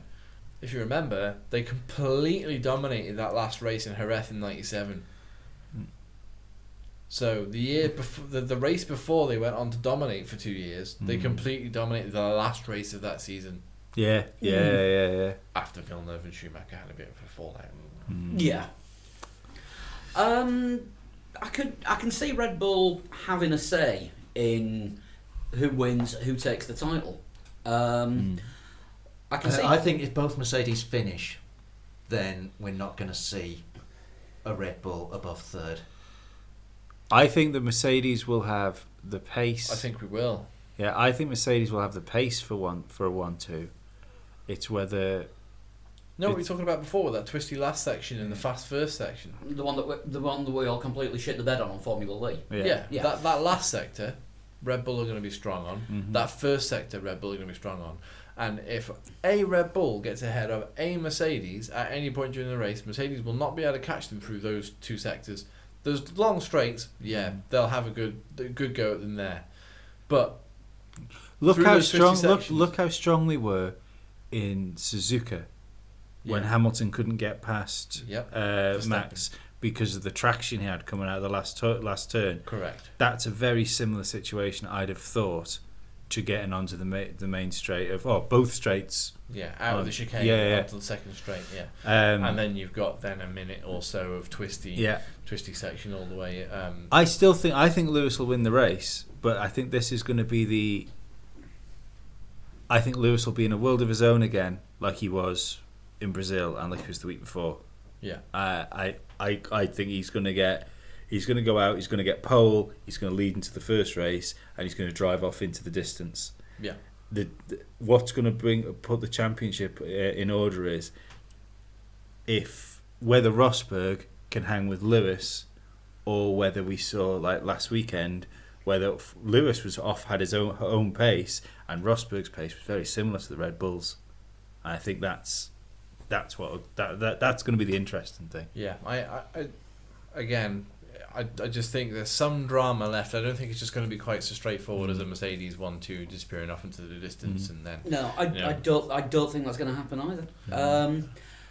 I'm going to go as far as say I don't want to make a prediction for the top four in this race. In what order it's going to be? I think it's going to be 2 Mercedes and 2 Red Bulls in the top 4 positions. How that works out with who's where. I think Daniel Ricciardo. I'm going to predict it. I'm going to call Hamilton first, Rosberg second, Ricciardo third, Verstappen fourth. Okay. I'm going Hamilton win, Ricciardo second, Verstappen third, all the tiers in fourth. And I will go the same as Lee. But I think Daniel Ricciardo could sneak a win. I don't think it's beyond the realms of possibility that Daniel Ricciardo could win this race. If Rosberg's fourth and Hamilton's second, Rosberg still wins the championship, doesn't he? Yeah. I just can't call it. Right, should we move on and do a bit of a mailbag? Because I think that's just about covered everything for the race. Yeah, and then I can go Bobos. I'm really looking forward to the last race of the season, which is weird because normally I hate the last race of the season because I've got then like 2 or 3 months of I'm really looking forward to my bed. Yeah. Tired. If it hadn't been for Windows updates, we might have been able to do this quicker, but thank you Windows 10 once again.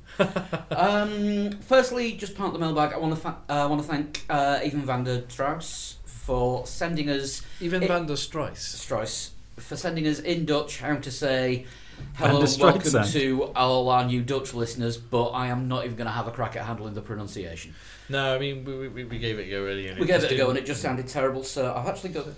Do we leave it for Ivan to say it? Yeah, I've got it saved on my phone, so I will. Let's just do that there, and if look how we're seamlessly integrating technology to our podcast. Yeah, we are awesome. If I hit the play button. Oh, well done. Welkom aan alle nieuwe Nederlandse luisteraars. There we go.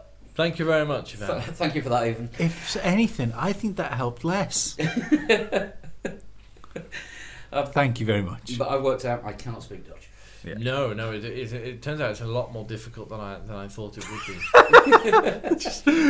with no lessons or training or anything whatsoever. For some reason, I thought it was going to be one of them like pick up and play languages. Well, some languages aren't they? Like if you speak Spanish already, you can kind of understand Italian, a little Portuguese, bit. Yeah, and Portuguese, yeah. But it doesn't appear to be.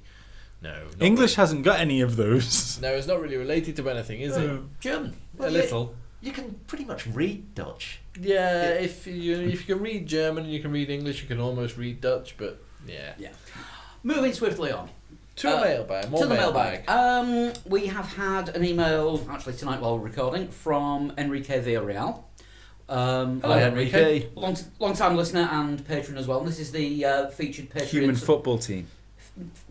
I'll get this one out. Featured Patreon question of the week. Oh, okay. Patreon question. Yes, because we put on the Patreon side, if you subscribe, we'll choose a question for the podcast from one of the patrons, and we'll look at it in a bit more depth. I'm glad we did that. And sounds great. That is this. It was your idea.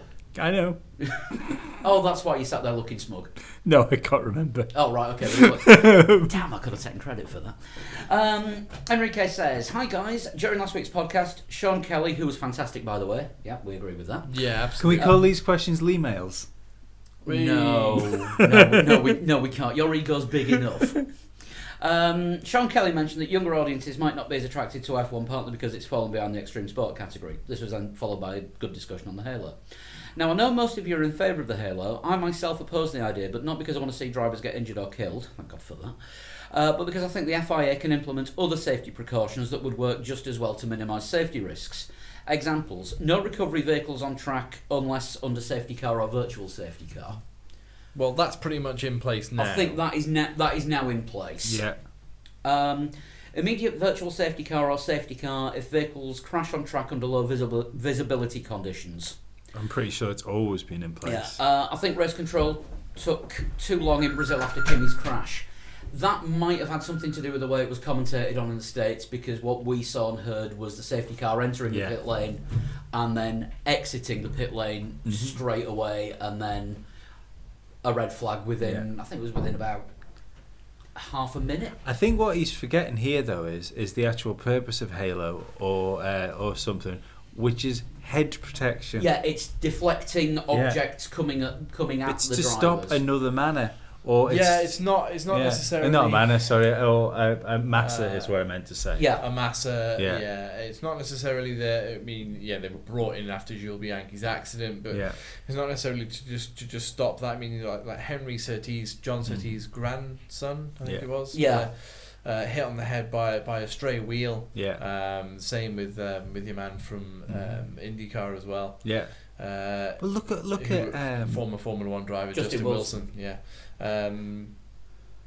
Grosjean into Alonso. I mean, that Raikkonen on top of Alonso. On top of Alonso. Yeah. No, Alonso. Sorry, on top of Raikkonen. In Austria last year. Yeah, it's to actually deflect. Yeah, every larger time. objects. Every time we've had one of these things where cars come and slide up over cockpits. I think Schumacher had a big one, didn't he? In Singapore. Well, there was the time that Ralph ran over the top of Michael's car. Yeah. Yeah, and there was Schumacher and Bruno Senna in Singapore. Yeah. I think it was 2011. And every time this happens, we dodge a bullet in Formula One with somebody getting seriously hurt or killed. Yeah. And or losing an arm. Yeah, but the thing is, it's not that would fall under the seriously hurt bracket. Absolutely. It's not right to go, well, it hasn't happened yet. No, exactly. Yeah. Let's do what we can to make sure it never does. Yeah. The only thing, to hark back to what Sean said in his interview with us last week, so many things were not Formula One. Seatbelts at one point. Seatbelts, high sides. Yeah, high sides. The hands device. Yeah. And there's so many things that weren't Formula One. It's just something that it will get used to, but and let's not forget that danger will still be there. Of course it will. Yeah. A Halo wouldn't have saved Ayrton Senna. That's debatable. No, because what killed Ayrton Senna was the sudden stop at the end. It was the suspension, wasn't it? That came up and hit his helmet. But but when you're talking about when you're in a car and it stops and you stop and things that are inside you don't stop. Yeah, but Senna's death was hitting a concrete wall at extremely high speed and possibly the suspension arm coming up and hitting him in the head. That the massive trauma causing that. What we got from that was Tech Pro barriers. Yeah. That were put in place everywhere. So you're never really driving straight into a concrete wall at that kind of speed. I mean, there are still exposed concrete walls around Formula One circuits. You just can't cover all of the circuit in Tech Pro barriers. Like at Monaco, you can't. There's always barrier. If you put a Tech Pro barrier up in Monaco, then you're looking at the track being less than a car's width. And it's going to be dangerous as well as somebody hits a Tech Pro barrier and it comes out as well into the circuit. You've got to think about that as well. Yeah, so they are designed to absorb as much energy as possible, but that energy's got to go somewhere. Well, that's a safety device that came in following the death of Ayrton Senna. Okay, it was not a half measure; it was a full measure, and it was to ensure that anybody who hit a wall would, they were given a chance of surviving the impact. There are a lot of people who have hit walls. Sergio Perez, for example, in Monaco a few years ago, who survived. Without a Tech Pro barrier, he would have perhaps had a severe head injury. Yeah. I think he had to sit out a race anyway because he was because of his injuries in Monaco. But that was just one of the safety devices that I can think of that's come into Formula One. If you think of more of the safety devices that come into Formula One, the Halo is just an evolution of that. And when you've got an evolution of the Halo, eventually you're going to be looking at the canopy, and an overhead canopy. I think, as we've discussed many times in the podcast, as well as last week, is going to be the only way really that's a full step to being completely safe. And I don't see any other way around it really. That's the only way you can look at it. Yeah. Because again, it's not Formula One now, but it probably, as soon as you've seen a Formula One car 3 or 4 times with it on, It's just exactly what Sean said. It becomes part of. Yeah, I agree with what Sean said completely with that. Yeah, things have to, it has to evolve. Yeah, and the thing is, it doesn't matter what happens because we're in a culture now where overreaction and complaining is the natural reaction to everything. Yes. It's vitriol is just the way people react on the internet. So, it's what it doesn't matter. It doesn't matter what Formula One do, because I tell you what, for every single person out there that says I don't want halos, I don't want canopies, when their favourite driver dies, will be the ones that say, well, there should have been canopies and halos. Yeah. Well, why wasn't there? Why wasn't there this in place? Why wasn't there? Like that ESPN article that. Let's just give that no credence at all. Yeah. No, I mean it was just it's ridiculous. So the opinions of some people, they think they're entitled to ask questions they know very little about. Yeah, you know what they'll do in the end? They'll get round a table and they'll start talking about Formula One. And they'll record it. And they'll record it and send it out to people. Just like us. Got a tweet from Robert Higgins. He pointed out that Charles Leclerc has opted against driving for Haas in FP1. Well, he's opted against it because he was in, wasn't he? He was going to be driving. Yeah, he's knocked it back, didn't he? Yeah, he's knocked it back so that he can... the statement is he wants to focus on the GP3 title fight. Robert says, is this because Ferrari are annoyed with Haas dropping Gutierrez? No. Not heard any young driver pull out of an F1 drive before. No, I think we've actually had a genuine press release that tells the truth from an F1 team. Yeah, I tell you what, I wonder if it'll impact his future career. If you see if he doesn't win the GP, if he doesn't win the World Championship and he doesn't have a Formula One test, he is going to have a fucking pretty down Monday. Yeah. I think in this case, there's no point in him driving the Haas. I think there's every point in a young driver. In FP1. What I would be interested to see is because they always have the young drivers test after the race. If he drives the Haas in that, then yes, he's got a future. If we don't see him in a week's time driving a Haas, then I think there might be more to this than what he's saying. I'm taking it at face value at the moment because winning the GP3 title, because there's 2 races, just like GP2, feature race and sprint race. Yeah. Like Formula One might be soon. Like Formula 1 might be soon. He obviously wants to concentrate on that because there'll be sponsorship considerations which could get him a GP2 drive next season, which is probably what he's aiming for. Yeah. And to carry on his role in the Ferrari Young Driver Development Programme. It just seems strange because, like your man says, it's very rare for a man to knock back a Formula One test. Yeah. Unless, like I say, he is just concentrating on GP3, knowing that he's going to be in the Young Drivers test next week. I'll be very interested to see what happens when the schedule comes out. Saying that, we could be wrong. We're just thinking that it could happen all the time for all we know. Yeah, it's just never been announced. Yeah. It could be one of those things where they're trying to get a driver in a car for a young driver test, and it's oh no, I can't do Brazil, but I could do thing. Well, yeah, I mean, I actually always thought that Charles Leclerc was a good shout for the other Haas drive. Yeah. For next year. As we know now, they've got they've retained Romain Grosjean and have taken on Kevin Magnussen. So Charles Leclerc may be a good shoe-in for Haas for next year. Yeah, maybe. Maybe. So. What else have we got? Rob Higgins said, did we ever set up a PlayStation Network community? Yes, we did. We did, yes. If you're on the PlayStation and you got the Formula 1 Codemasters F1 2016 It wasn't a community, was it? It wasn't a forum he was after. Forum, but community is Right. the closest that we've got. Right, okay.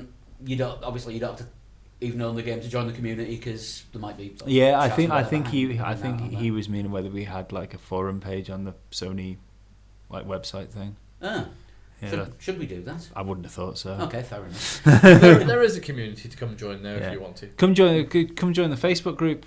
Come join, and then we're He's a fan of the Facebook page. No, I'm just talking to anyone else that wants to get involved in stuff like that. Come and jump on the Facebook because it's the easiest, quickest, best way to get in touch with us because we read and reply to every.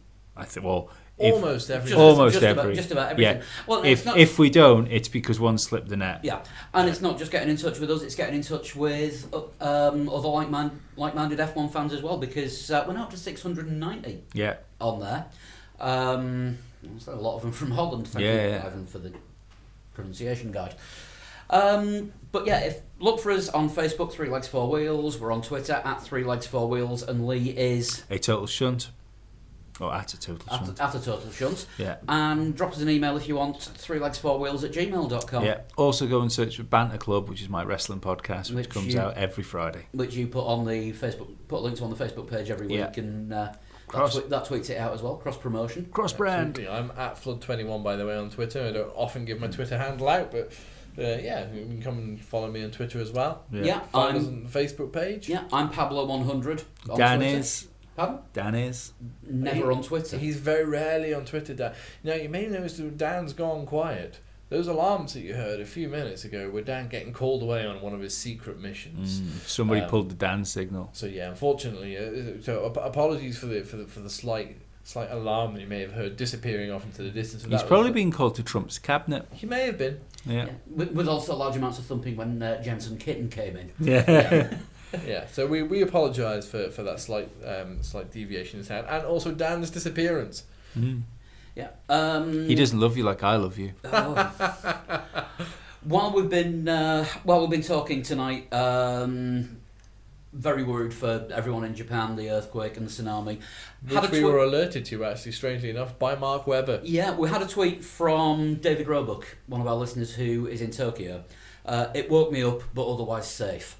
Oh, right, okay. But, yeah, everyone in Japan, if they tell you to evacuate, get out evacuate. The way. Yeah. We will be back next week with a review of whatever the hell happens on Sunday. Seeing as how this podcast isn't live, that warning might be slightly late. Well, no, but there are aftershocks. There are aftershocks as well, which can go on for anything up to a week. Yeah. Me and Chris will be live blogging the race. I'm going to live blog qualifying as well on Saturday. Okay. Because it's kind of important. Yeah, it's a special occasion. I think I live blog qualifying. I may be able to join. Season. But I'll be there live blogging, so I'll be about during the race if you want to get in touch then. If I'm not live blogging, I can still deal with the interaction side of things. So come over to Twitter, join me in a conversation on that. I can throw stuff at Paul if I'm not doing the live blog, and he can put it on there as well. Yeah. The last live blog that I did with Dan worked quite well on that as well, with one of us doing the interactive side of things and one of us posting up on the live blog. Mm-hmm. So yeah, I mean, get involved during the live blogs as well. Come chat to us during the race. Yeah. So have a look for that. That'll be on the website at 3legs4wheels.com. I think we've plugged the hell out of everything now. Patreon. And of course, and the email address. Patreon. I've said the email address, 3legs4wheels@gmail.com. There you go, said it again. Thanks to everyone, massive thanks to everyone that has signed up and pledged on Patreon so far. Lovely. If you want to do that, you can do it from as little as $1 a month. If you go to patreon.com/3legs4wheels, there are a list of what extras you can get there. We do a extra podcast, not about Formula 1 every week. There are the postcards. I have postcards. There are the postcards, which we will be drawing. Yeah. And T-shirts as well. T-shirts and did we say badges as well? Some badges which we're going to get ordered very, very soon. Yeah. And possibly the possibility of top tier Patreons coming either on this podcast or on a Patreon podcast. We have promised it as one of the rewards, and now we have the technical wherewithal. We will be getting that sorted after the season's finished. So what's top tier Patreon? Is that $20 a That's month? $20 a month. What's for the top tier. $20 a month? Come on. It's an album. There you go. It's pizza. Yeah, that's all it is. That's all it is. A big pizza. A big pizza. Yeah. A big pizza. Pizza there. So we will see you next week, and we will look forward to this weekend. Like We we do haven't looked indeed. forward to a weekend since, well, this time 2 weeks ago. 2 weeks 2 ago. weeks ago. But after this race and we get all the season done, and we can talk about what we really, really enjoy talking about. Just conjecture about what next year will be like. No, of course, it's worth pointing out that we are not stopping over the close season. Go hard or go home. Yeah, we're just gonna carry on podcasting, and whatever comes out. If there's news to talk about, we'll talk about it. Otherwise, we've got lots of things planned to fill up the winter with lots of interesting things. And to with keep less you guys to talk about Formula One races, we can make more of an effort to get your comments Exactly. and questions. Yeah. And Yeah. get you. It's your job to make our podcast interesting, essentially.